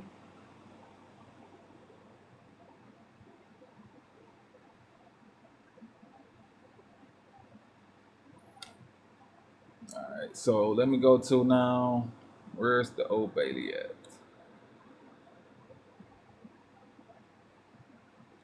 Here we go. The proceedings of the Old Bailey. All right, and so we see at least the Old Bailey goes to at least the time of 1585. 1585 is a good time. Why? Because it's the time of who's operating, the Tudors and the Stuarts. All right, we know King James didn't come into the 1601, so this is all the Stuarts right now. Excuse me, the Tudors at this moment. Oh, you're welcome, Sister Marcy. I'll make sure it's up there. All right, so it says the proceedings of the Old Bailey, 1674 to 1913. That's perfect because we just want to see if they had any cases in regards to people who may have fit what? The possible complexion of some of those criminals that we saw of the 1745 Jacobite gleanings. All right. So it says a fully searchable edition of the largest body of text detailing the lives of non-elite people ever published. You hear this, brothers and sisters, ever published. So there's no other place that you're probably going to be able to find as much information from a legal position from the courts than the Old Bailey from the medieval, or what we say the colonial era time. All right. So 1674 to 1913. And it says in the lives of executed convicts. If you're new to the site, please get started. I'm not new to it, so I just got to it earlier today and did a little perusing. Now, Brother Thomas, you said something about the Transportation Act of 1717. What are the odds? On this day in 1717, Thomas Painting, and your surname is Thomas. You see this? You see the connection? You see how synchronicity happens, you know, when you're in proper alignment? All right, so Thomas Panton was charged with trying to change 110 guineas from which some of the gold had been filed. Thomas Panton, alias Panton of St. Mary Woolnoth, was indicted on falsely and deceitfully uttering 110 light guineas, which had been fired, he knowing them to be so, to one Thomas Shanks, servant to the Lombard Street, blah, blah, blah. So this is just showing what this was done on this day in 1717. So that means every day they changed it. So today was the day that we were supposed to see this based off of, but Brother Thomas, also his connection to knowing and going to know this information as well. So we want to now type in some things. So knowing through this time in history, especially in the 1674, they were describing folks with specific terms, especially complexion, if they had to. And they wouldn't use black per se, but they will utilize the term Negro and swarthy. So in court proceedings, especially when they're trying to, you know, describe someone, sometimes they're going to have to utilize those terminologies. And that's good for us. Why? Because we want to check and see if we had anybody in this territory, aka in the jurisdiction of England, Scotland, and even including Ireland at this time, that we can find cases on. So let's go ahead and just type in, you know, the first word that always comes to my mind at that time would be Negro. And we're going to go to specific time frame. So the year I want to look is the beginning year they have 1674, and I'm going to go to 1783. And why 1783? Because 1783 is the year of the Treaty of Paris. So after that, I know that the people who are in America are all underneath either as so-called freemen of the state, or they're placed in bondage as so-called chattel property. So I don't need to go beyond 1783 for that. All right, so 1674 to 1783. Let's see what we find. First one up. William Bosham, theft, grand larceny, December 10th, 1684. Let's read it. Trial account, defendants, William Bosham, offenses, theft, grand larceny, session date, December 10th, 1684. Verdict, not guilty. So we're going to go ahead and read, because over here they show the original one, but you can't see it right. Like, it's, the scan is a horrible scan copy, so it's not even worth trying to look at that. It still pop up. You can see, we can't read that. All right, so on the right hand side, it's the text what it is. So it says William Bosham, a Negro, indicted for stealing 6 ounces of silver on the 31st of October from John Russell, Esquire of St. Paul's, Covent Garden. It appeared upon evidence that he, offering to sell the said silver, being part of a broken chafing dish, was stopped by the goldsmith, and the place of his inquired into, which he refused to sell, but in the end, believing, found he was a servant to Esquire Russell. The justice of peace, before whom he was carried, committed him, but he denying that fact upon trial, and his master not prosecuting for want of evidence to prove the felony, he was acquitted. All right, so they didn't have enough evidence to pretty much to charge him. But his name was William Bosham. So we now want to see, and he said, or they said he's a Negro. We know Negro means black in Spanish or Portuguese. So let's go see if we can find out where Bosham comes from. Bosham comes from England. What do you know? So that means the etymology of Bosham, the origins of Bosham comes from when the Anglo-Saxon tribes. So let's let you know this brother Bosham is an Anglo-Saxon or Anglo-Saxon descent. When the Anglo-Saxon tribes ruled over Britain, the name Bosham was originally derived from a family having lived in or around either of the settlements called Barsham in Norfolk or Suffolk. And this is his family crest. And I've never heard any melanated person with the last name Bosham. And when I think of that, and the way you kind of think is like from Africa, but as you can see, it's not. It's actually an English name. Anglo-Saxon at that. That's crazy. All right. But as you can see that he was listed, or they said that he was a Negro. So he wasn't so-called African. When folks think about, oh, well, maybe he was an African. No, because Africans never so-called colonized the British Isles. And then we already just read you the term Africa goes back to those who were known as Berbers, and those who were known as Berbers will be those folks who would be actually indigenous to this territory, known either as Britons, Picts, Celts, Gauls, whatever. So it makes perfect sense. And like I told you already, Anglo is just another way of saying angel, which goes back to the Gaels, Angel. So you're learning a lot here tonight, brothers and sisters, but that's really it is. So this brother Bosham, who was an Anglo-Saxon, aka an Englishman, who was listed as a Negro in 1674 in the Old Bailey Court proceedings. So this is pretty good, you know. Let's check and see who else we find.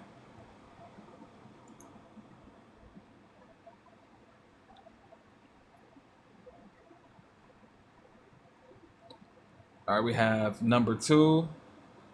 Violent death, highway robbery, January 13th, 1716.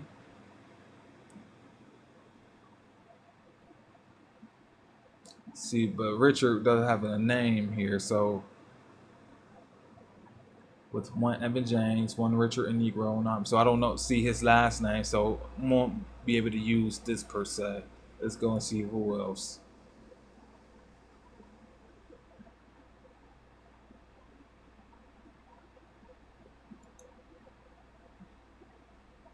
All right, Thomas Robinson. Session date, January 17th, 1724. Offenses, theft and burglary. Wow. Verdicts, guilty. Punishment, death. So like I said, they were serious back then, man. Like, you couldn't get away with much at all.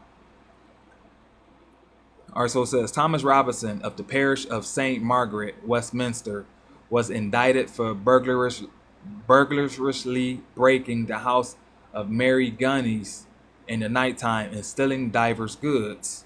On the 18th of December last, the prisoner was a Negro black boy and used to come for 2 or 3 times to the prosecutor's house to buy liquors, and the house being broken and the things stolen, she suspected the prisoner, and upon search made after him, 3 rings and 32s in money, some $32 in money, were found upon him, and 1 ring where he had bedded in the ground on Tower Hill. The boy had confessed the fact before the justice, which confession was read in court. The fact being plainly proved, the jury found him guilty of the indictment, put to death. Now it sucks because there's no last name for him. Oh no, Thomas Robinson. Excuse me. So his name was Thomas Robinson. All right. So let's see. Robinson.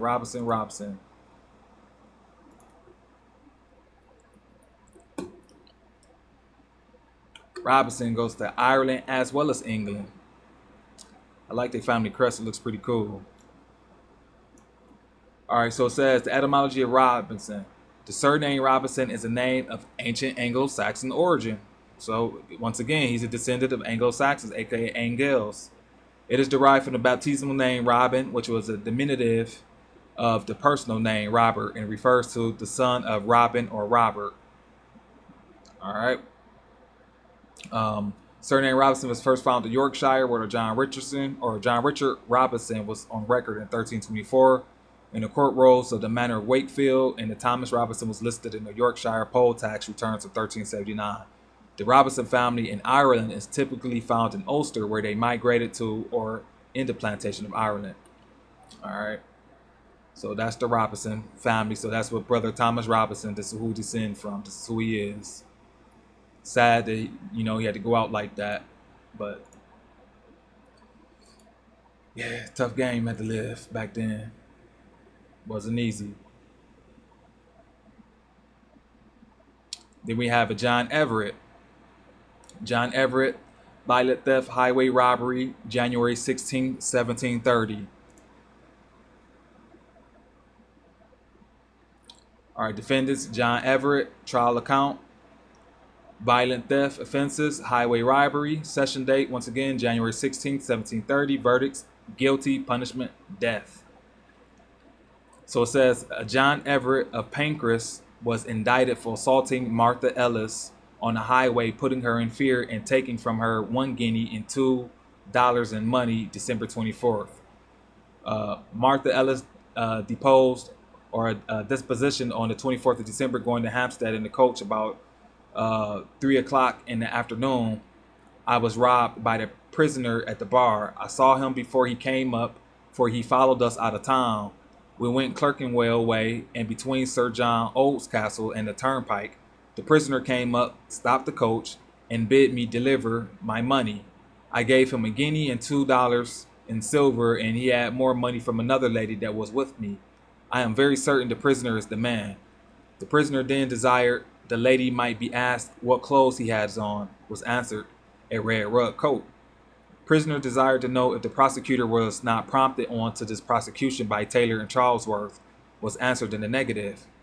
Mrs. Manley deposition or deposed, I took notice of the prisoner, for I saw him when he came out, and afterwards saw him riding hard after us, and then saw him put his cape into his mouth, and he came up and shewed his pistol. I begged him to be civil, for I was in fear about the child. He bid me make haste, and he would be gone presently. So I gave him 6 silvers and $6. I hope that's what that is. And some farthings. He was about 2 minutes at the coach, but was very civil. The maid servant, that was the coach with the child, deposed that she saw the prisoner and knew him to be the person that robbed the gentlewoman. William Manley deposed that he was following the coach, and when he came up, they told him that they were robbed, upon which he turned back and pursued the prisoner, that he met with Samuel Childerhouse, and who told him he knew the person they pursued and told him his name. And where he used the next day, he sent his servant to Childerhouse, and he met one Taylor, who said he heard Jack Everett had been robbing, and he wanted a description of him. How he appeared when he robbed. Taylor came to him on Christmas Day in the evening and said he would take him that night. After the prisoner was taken, he came to town and sent his servant to see if he was the man. William Coffey, a Negro boy, being set up to give evidence, the prisoner asked if he was Christian, and he was told he was. Depossessed, that the prisoner at the bar came up to the coachman near Battle Bridge and bid him stop, and bid this deponent look another way, or he would shoot him. But he would look at him, and he was sure the prisoner was the man. Robert Taylor deposed after a long digression about the prisoner's wife buying her a hat next door to him, and he having a pair of shoes to make for her, and that he be desired one of his neighbors to go with him to the Red Hart in Forest Street, where they found the prisoner, who offered to shoot him. but he jumped upon him and prevented it, and that the prisoner had a pistol and a dagger and was in a red rug coat and had a white coat under it with metal buttons. The prisoner said he had never had a coat with metal buttons in his life. Thomas Lloyd depossessed that the prisoner, when taken, had 6 bullets, a powder horn, and a pistol found upon him. The pistol was produced in court. Thomas Willis depossessed that the prisoner had, when taken, 6 bullets, a flint powder horn, and a red rug coat on. Samuel Childerhouse depossessed that he saw the prisoner on horseback and told Mr. Manley he knew the man. And Robert Beach, a hackney coachman, depossessed that a quarter before 4 o'clock at the end of Brook Street in Holborn, he took up the prisoner and he bid him drive a little beyond Newgate. I'm not about to read the rest of this. This is more than I wanted to read in regards to that case. But we saw Mr. or a Negro boy named William Coffey. That's what I wanted to show. So William Coffey. So let's go and see Coffey's surname, because I don't know the description of the defendant who they're talking about, so I don't want to use him. Coffey. So the brother William Coffey, like I said, the Negro boy, the melanated brother, his origins is Ireland. So Coffey, the term goes back to Ireland. Coffee. So etymology of Coffey. The surname is one of the native Irish surnames that come from the Irish Gaelic language. The original Gaelic form of the name Coffey is Mac-Eakit. I don't even know how they got Coffey out of that. From the personal name, and I could be completely pronouncing that wrong because it's Gaelic. So like I'm explaining, like a lot of these languages are going to be hard to learn, especially when you don't know the rules. Eakit, which is anglicized as Augie. It is cognate with Akik, I think that's what that is, which I apologize, I butchered that word, which is anglicized as the once common Christian name, Augie. Say, so Coffey, Augie. I guess that's how they got that. The surname Coffey was first found in the county of Cork in the ancient kingdom of Desmond, or which means Desmond, located in the southwest coast of Ireland in the province of Munster, where they held the family seat from ancient times. All right. So that's the Coffey surname from the reading we just read from the proceedings of the Mr. John Everett, who's the defendant. All right, so let me see a couple more.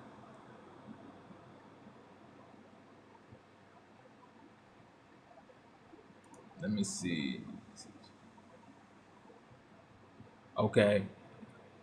Trial account defendants: Sarah Jones, Mary Smith. Offenses: violent, theft, robbery. The session date: September 8th, 1736. The verdicts: not guilty. Let's go ahead and get into it. So 46-47, we have Sarah Jones and Mary Smith were indicted for assaulting with Margaret Brown, Mary Maldick, and Sarah Cox, not yet taken, John Guy in the dwelling house of Edward Witcher, and taking from him 1 silk handkerchief, valued 3 silvers and 17 guineas, the goods and money of the said Guy, August 4th. All right, so it said John Guy, a Negro. So let's go ahead, because we're not even about to go all the way into that. We just want to see John Guy. Guy. England, France, and Ireland. So Guy is a name that came to England in the 11th century wave of migration that was first set off by the Norman Conquest in 1066. The Guy family lived in Gloucestershire. The name, however, refers to the district of Guise in France, where the family was resident prior to the Norman Conquest of England in 1066. Aspley Guise is a village and civil parish located in central Bedfordshire. And I know about the Guise family because of Francois de Beaumont had beef with the Guise during that time, and that was actually around the same time that we're talking, which is like the 1500s. All right. So that is John Guy, who was the Negro who had just paid off from the ship Newcastle, and walking along Rosemary Lane between 4 and 5 o'clock, he met 2 women who asked him for lodging. They bid him a lodging. He met two women. They bid him to come with them. He went with them to Witcher's house, and he had some salmon and punch and a quarter of brandy. Then he said he had went to bed, and one of the women came to bed with him, though he would not let her. Though I would not let her. The oldest of the prisoners pulled up her coats and bid me look at. And told me it was.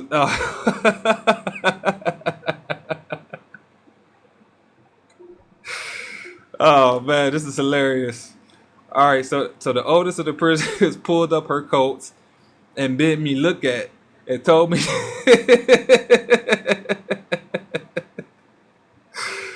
Oh man, it told me it was as black as my face.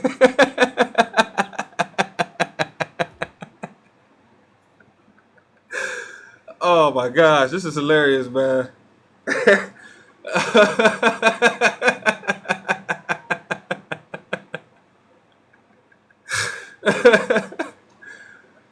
Oh man, hilarious.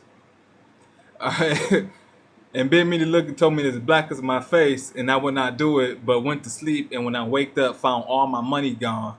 One of the girls owned before Justice Farmer that 8 guineas and 4 silvers of my money was divided among them. Prisoner Smith, did you not swear your money on another woman? Guy, why marry you? No, you took my breeches from under my head. George Fulham, these two creatures owned before the justice that they had divided 8 guineas and 4 silvers, and that Witcher had the best part of it. Jones said in New Prison if he would let her out, she would tell who had most of the blacks' money. Nathaniel Harris and Jeremiah Lester deposed to the same effect. The prisoner in their defense said the black gave them the money, acquitted. Wow, so they was calling this man the black.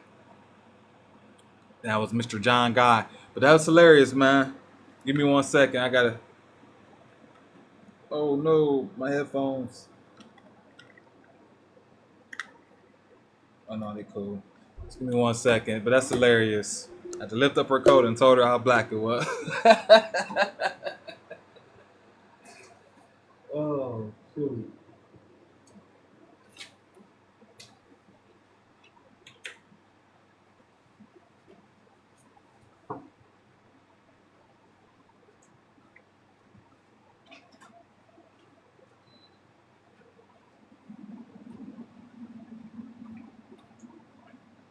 Oh my gosh. Whew, I needed that laugh for the night. That was a good one. It was a good one. All right, let's see what else we got.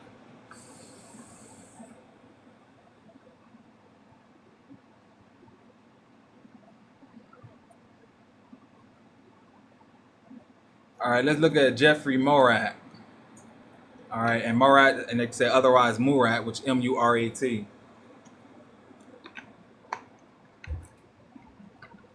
Let's see. All right.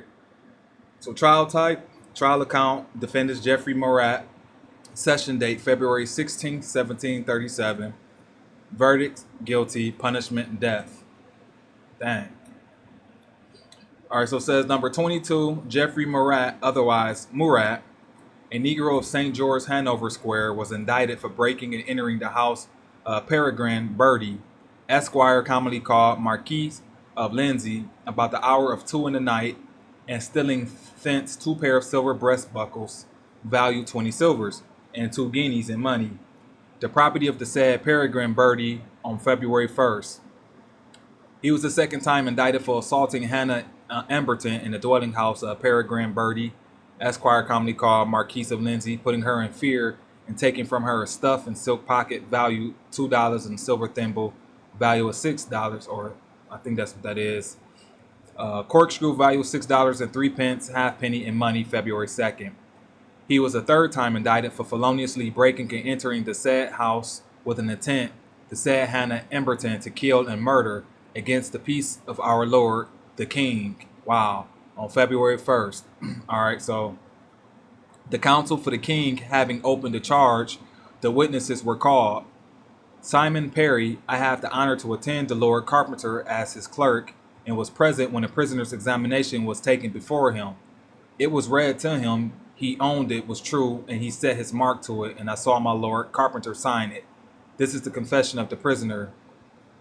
Middlesex, the examination of Geoffrey Murat, otherwise Morat, taken and acknowledged before the Right Honourable George, Lord Carpenter, February 1st, 1736, who confesseth that he is a servant to his grace the Duke of Manchester, that meeting the day before with one Thomas a shoeboy, before 5 in the evening they continued together till 2 in the morning, that they agreed to break open the house of the Marquis of Lindsay, and they got over the garden wall, opened the back window, and unbolted the shutters, that they got in, and they concealed in the said house till morning. Then they went upstairs and opened a buffet, and stole from thence 2 pair of silver buckles, and in the library out of the buffet they stole 2 guineas. All right, and I ain't gonna go into the rest of that part, but named Geoffrey Morat, otherwise Murat. So let's go ahead and look at Geoffrey, and the fact that he, wanted to take out the king or said something in regards to that nature. Of course, it was going to delete this man. So Murat, surname goes back to France, Italy, and Spain. And it says the surname Murat was first found in Gascony, an area of southwest France bordering Spain. That was part of the province of Guyenne in Gascony prior to the French Revolution, where this eminent family has held a family seat since ancient times. So I was expecting, he would either be descended either from France or Spain. The surname Murat comes from the Latin Murus, meaning wall, and as a surname, the name was no doubt taken on by someone who lived near such a fortification, or who was named after a place so named. All right. And let me see, I'm probably going to just do a few more. We've been on here now for almost 2 hours, so yeah, that's a good time.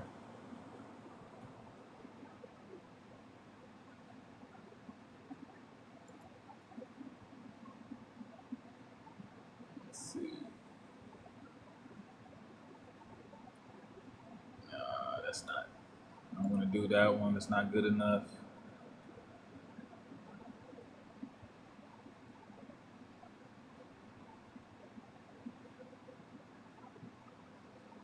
Let's do this Philip Walmsley because it's 1770.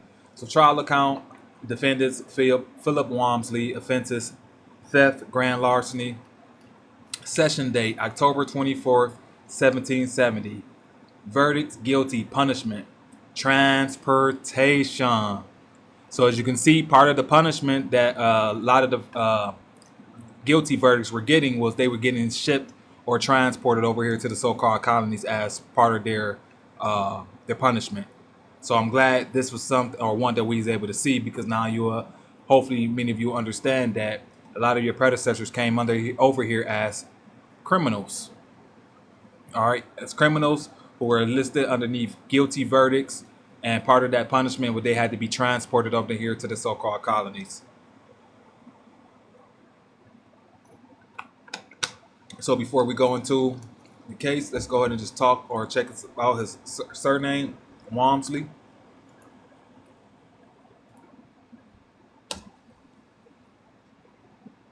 It's English. Walmsley history, family crest, coat of arms.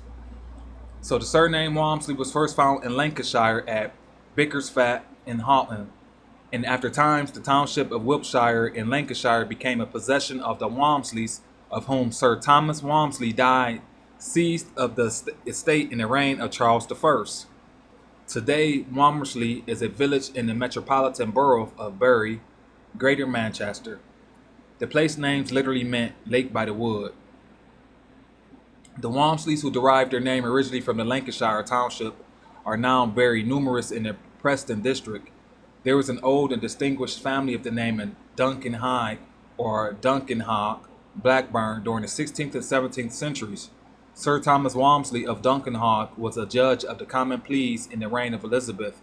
Walmsley of Duncanhogg was one of the intended knights of the Royal Oak, an order, however, the institution of which by Charles II was never accomplished. The Walmsley of Coldcuts, branched off from the Duncanhogg stock in the 17th century. Roger de Walmersleg was listed in the subsidy rolls for Lancashire in 1332, and later John Walmsley was a freeman of Leicestershire in 1549. Well, unfortunately, this Mr. Walmsley is definitely not been free. He's sent to the colony. So let's read. So Philip Walmsley, a Negro, was indicted for stealing a silver watch value 20 silver, the property of William Gurnall, October 16. Guilty. That's it. And they sent him to the colonies. Let's see if it says anything when we hit transportation.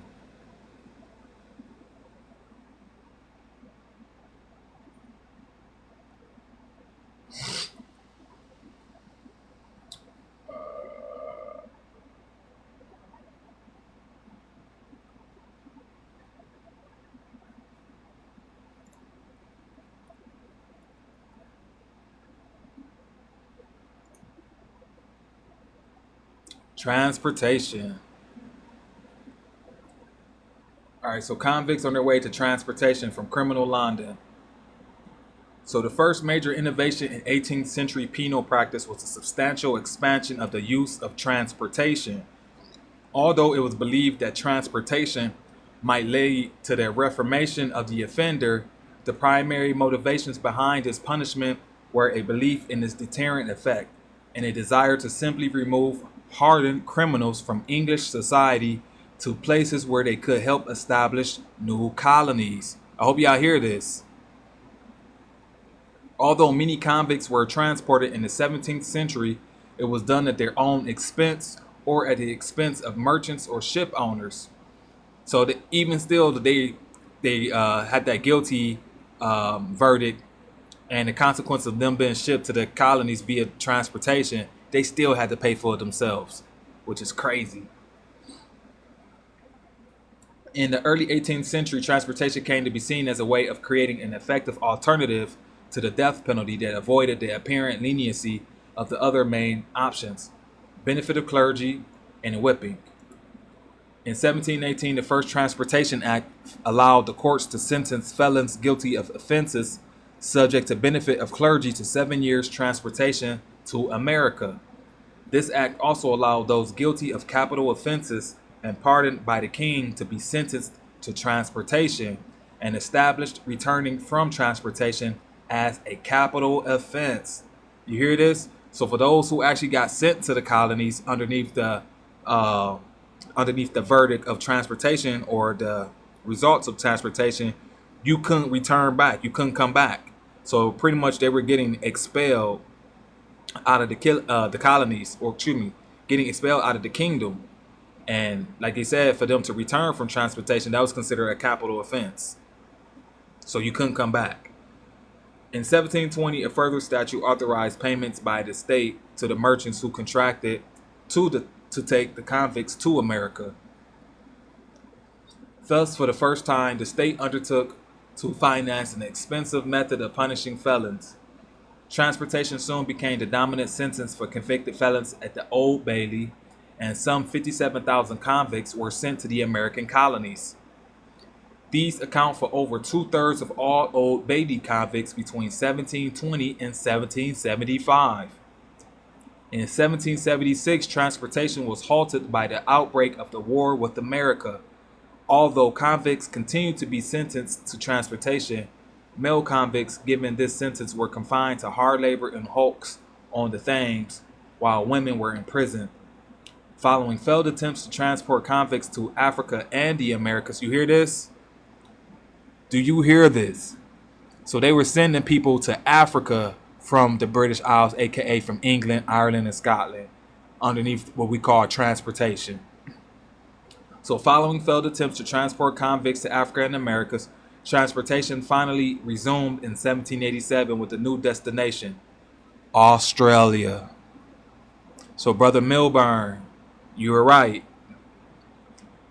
This was seen as a far more serious punishment than the emerging punishment of imprisonment, since it involved exile to a distant land. In the early 19th century, as part of the revisions of the criminal law, transportation for life was substituted as the maximum punishment for several offenses which had previously been punishable by death. After 1787, transportation once again became the dominant sentence received by Old Bailey's convicts, but owing to the higher cost and increasing use of imprisonment, proportionally fewer convicts were sentenced to Australia than to America. Nonetheless, between 1787 and 1868, a total of 164,000 convicts were sent to Australia. Opposition to the transportation mounted in the 1830s with complaints that it failed to deter crime, did not lead to the reformation of the convicts, and that conditions in the convict colonies were inhumane, or conversely, that convict living standards were too high. There was also criticism from colonists in Australia. The number of convicts sentenced to transportation began to decline in the 1840s. Transportation was theoretically abolished by the Penal Servitude Act of 1857, which substituted penal servitude for all transportation sentences, but some convicts were still sent to Western Australia. The final convicts sent there left England in 1867. For a variety of reasons, principally related to the desire of only transport fit and healthy convicts, only between 2/3 and 3/4 of those sentenced to transportation actually left Britain and traveled to Australia. See the digital Panopticon page on penal outcomes. For information on the experiences of transported convicts in Australia, see the page on transportation. All right. And that was from Brother Philip Walmsley, who was seen as a Negro who they sent transportations to where? To the colonies of America. So like I was telling you, brothers and sisters, before, a lot of your ancestors, once you do your genealogy, you're going to see were sent to the so-called colonies as criminals underneath the punishment called transportation. Now, what is the irony that you have the Department of Transportation in your so-called government? And transportation, as you see, was not a good thing. And I'm going to stop on page 1 with, once again, with Brother Walmsley from the Proceedings of the Old Bailey. I want to make sure you should be able to see that. The Proceedings from the Old Bailey. And let me see if I have anything else I want to show for tonight. Yes, I do. Because as we're dealing with the 18th century, that was the last time we see on 1770. Let's read the quick article once again about the Gaelic-speaking slaves of the 18th century. So this is around the same time, brothers and sisters. And those slaves, as you can see, were those who were actually sent to the colonies underneath transportation. It's all, like I said, tying in together beautifully. So it says, it was the jazz trumpeter Dizzy Gillespie who inspired research into the Gaelic-speaking black slaves of 18th century America who spoke in the tongue of their Highland masters. Now, we all know, once again, that to learn a whole new language takes a lot of time, a lot of practice, and during the time of so-called transatlantic or colonial occupation, these folks were in stressful situations which they weren't going to be able to learn a whole new language just out of the mere force. All right. So Gillespie had long shared with his friends stories of slaves who spoke Gaelic, as told to him by his own parents. The musicians led Willie Ruff, retired music professor at Yale University, who played with greats such as Duke Ellington and Miles Davis, to investigate further. Ruff, a bassist and French horn player, had always been mystified by the line singing of hymns he first heard as a child in the Baptist churches of the American South. Long struggling to pinpoint its origins, Ruff was led to Presbyterian churches in his home state of Alabama, and then ultimately to the wee free churches of Lewis in the Outer Hebrides in search of the roots of this emotional, stripped-back form of worship.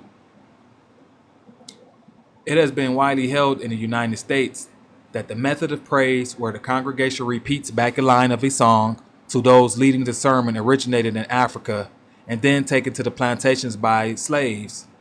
But Ruff, following his research, believes that the music originated in the Hebrides and Highlands before being transported to the American colonies, along with Scots immigrants, some who became slave owners.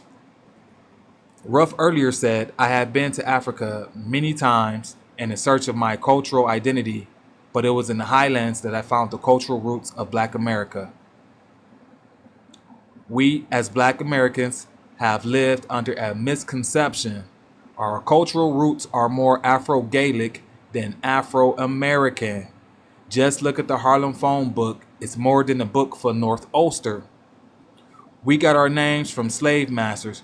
That's wrong. You inherit them, as we already showed from the various points that we read from the 1745 gleanings of the Jacobites, as well from the Old Bailey court proceedings, as well for the 1911 Encyclopaedia Britannica term Berber, as well as the 1911 Encyclopaedia Britannica term Celt. So this is false info, but some certain slave owners were still those people who were considered dark complexion or copper colored. All right. So we got our names from slave masters. We got our religion from the slave masters, wrong, and we got our blood from the slave masters, wrong. Although their exact numbers are unknown, records show that vast numbers of Highland Scots migrated to North Carolina during the colonial period. Among them was Flora MacDonald, the Jacobite heroine, and we just got done reading the 1745 Jacobite gleanings of the 150 people who were sent or seen as criminals based off of the manuscript, who settled in Cheeks Creek with her husband Allen, who fought in British Loyalist forces during the American Revolutionary War. Like I said, a lot of your ancestors, predecessors were loyalists and royalists. When you do your genealogy, you're going to find that out. The Scots had been drawn to North Carolina from 1739 when Royal Governor Gabriel Johnston, a former professor at St. Andrews University, encouraged 360 Highland Scots to settle in the state with a 10-year tax exemption later offered as an incentive. More followed after Culloden, some as convicts, later sold as indentured servants, with poverty and clearances sending new waves of settlers thereafter. The 1790 census of North Carolina lists 150 inhabitants of the Upper Cape Fear Valley who named Scotland as their birthplace, with the record listing how many slaves they owned. By then, James Campbell, and remember we read multiple Campbells on the list from the 1745 Jacobite gleanings. So by then, James Campbell of Campbelltown, Argyll, had set up 3 Presbyterian churches in the area and was preaching in Gaelic with fellow ministers John Bethune and John MacLeod, later arriving to lead worship in the settlements of the Scots. Historian James Hunter, in his book, A Dance Called America, which looks at the immigrant experiences of Highlanders in the United States and America, details how Highland settlers in Cape Fear embraced slave ownership. Hunter wrote, a census of 1790 found several hundred Afro-Americans in the neighborhood of Fayetteville, most of them belonging to men with Scottish Highland names. Farquhar Campbell, John McLean, Archibald McKay, Archibald McNeil, and Alexander McAllister had 180 slaves between them. Now, most of those slave owners too, brothers and sisters, those was melanated folks. Yes. And many of those slaves, it was noted as curiosity by travelers to the Cape Fear River region, were distinguished from other North American blacks by the fact that they spoke Gaelic. This being, of course, the everyday language both of their white owners and of practically everyone else in the vicinity. Historian David Alston, who had led vast research into the Highlander connections with slavery, said, the Gaelic language would have been used as a form of control by the slave owners. That's wrong, because the slave owners, or the people who they had in control, aka were the people who truly was the original Gaelic people. He added the slave trade reduced people to commodities, and slaves were traded without regard to family or cultural ties. The Africans who were enslaved were from many cultures and language groups, and any plantation owners would feel safer if there was no common African language through which enslaved people could form bonds. That's because the people weren't so-called Africans. Therefore, they weren't going to be able to form no bond through the language. Only folks who were going to be forming bonds through the language were those who actually knew the language of those indigenous Gaelic people. Imposing another language was initially a means of controlling people, whether that language was Dutch, English, or Gaelic. Gaelic speaking in North Carolina declined after the Civil War and virtually disappeared as a spoken language by the mid 20th century. Scottish surnames, however, have remained common in the state. Bain, Black, Campbell, Clark, Derrick, Gilchrist, McDonald, McDougall, McKay, McLean, McLeod, McNeil, McPherson, McAllister, Morrison, Patterson, Ross, and Stewart are still prevalent according to the North Carolina History Project. To some, the influence of the Highlanders on slaves, their language and culture during the 18th century has left a deep legacy. Absolutely. So, Kay Erickson, professor of sociology at Yale University, said in 2013, it often happens that the most marginalized people in one part of the world bring their customs to the most marginalized people in another part of the world. These customs become a form of defense. He said that if the connection between presenting the line in Hebridean churches and line singing in American congregations could be proved, the history of African American music as a whole could be revised. And that's absolutely correct, because once again, those folks who you call African American actually are the descendants for those who come from the British Isles, aka England, Ireland, Scotland, Wales, and then also too we can say France and Iberian Peninsula, which is Aragon, Castile, Leon, aka Spain, and Portugal. So there's a lot of information that now needs to be understood, because we are living in a time where information is now at our disposal, and it really requires you to take your time out in your everyday life to put the pieces together, like many of us have done. So with that being said, this may be and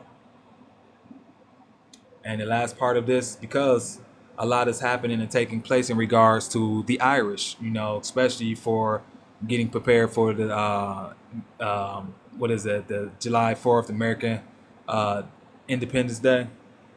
And like they say, 40% of the folks who were fighting on the side of the Patriots were actually Irish. So Congressman Riley M. Moore celebrates Irish contributions to the American Revolution with new House resolution on St. Patrick's Day. So this was done back on March 17th.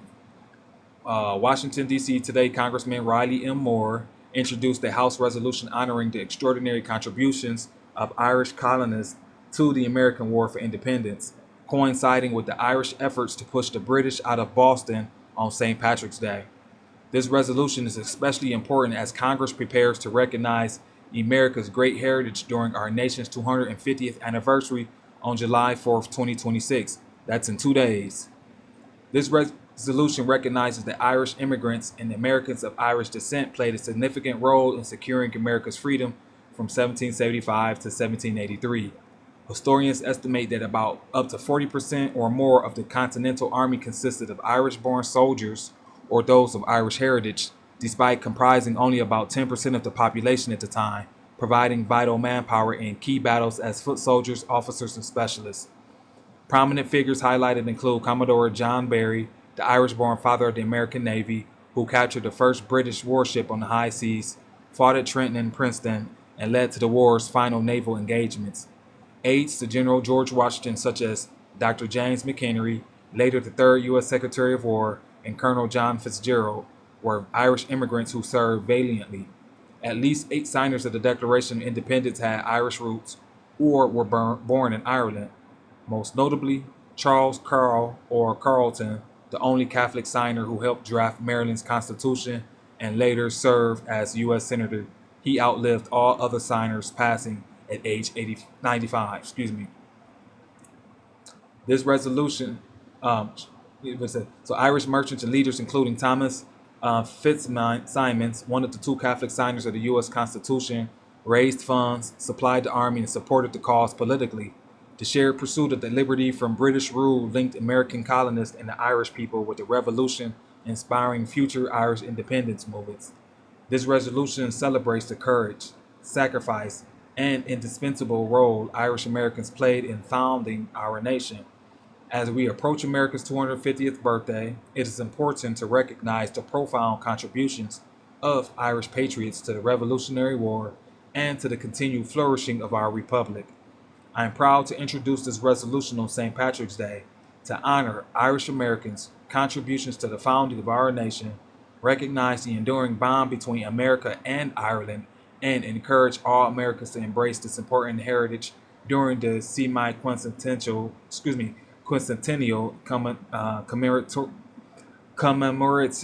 commemoration, stated Congressman Moore. I'm sorry about that.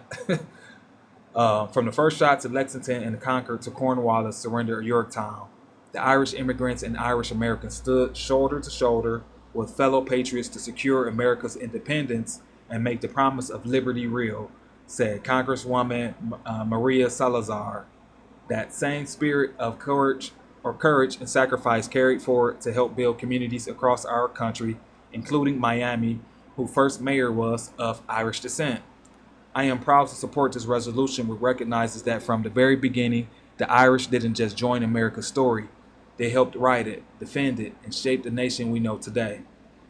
On this St. Patrick's Day, we celebrate the contributions of Irish Americans to our nation's founding, said Congressman Ryan McKenzie. Irish Americans have fought in every war in the United States history, serving with honor and distinction in the defense of liberty. We are grateful to our Irish forefathers for their patriotic service from the American Revolution to today. That's coming from Congressman Ryan McKenzie. Irish Americans have been part of the fabric of this country for centuries. These brave men and women played a critical role in the Revolutionary War, and they deserve recognition, said Congressman David Joyce. As someone with proud Irish heritage, I am honored to co-sponsor this resolution and celebrate Irish Americans who stood on the front lines of freedom. As a representative for Connecticut's 2nd District, the most Irish congressional district in one of the most Irish states in our country, I am pleased to co-sponsor this resolution honoring the outsized contributions of Irish Americans in the Revolutionary War and the founding of our nation 250 years ago. Irish immigration has made the United States the nation that it is today, said Congressman Joe Courtney. I join my colleagues in recognizing contributions Irish Americans made to our nation's founding ahead of America's 250th anniversary, said Congresswoman Nicole Malliotakis.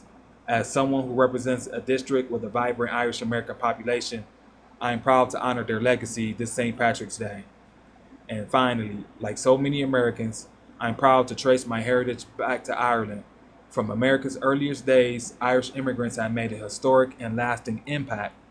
This resolution recognizes their important contributions during the American Revolution and in our nation's history, said Congressman Mike Kelly and co-chair of the Congressional Friends of Ireland Caucus. So there you have it, brothers and sisters, as we prepare to come to the July 4th, the America's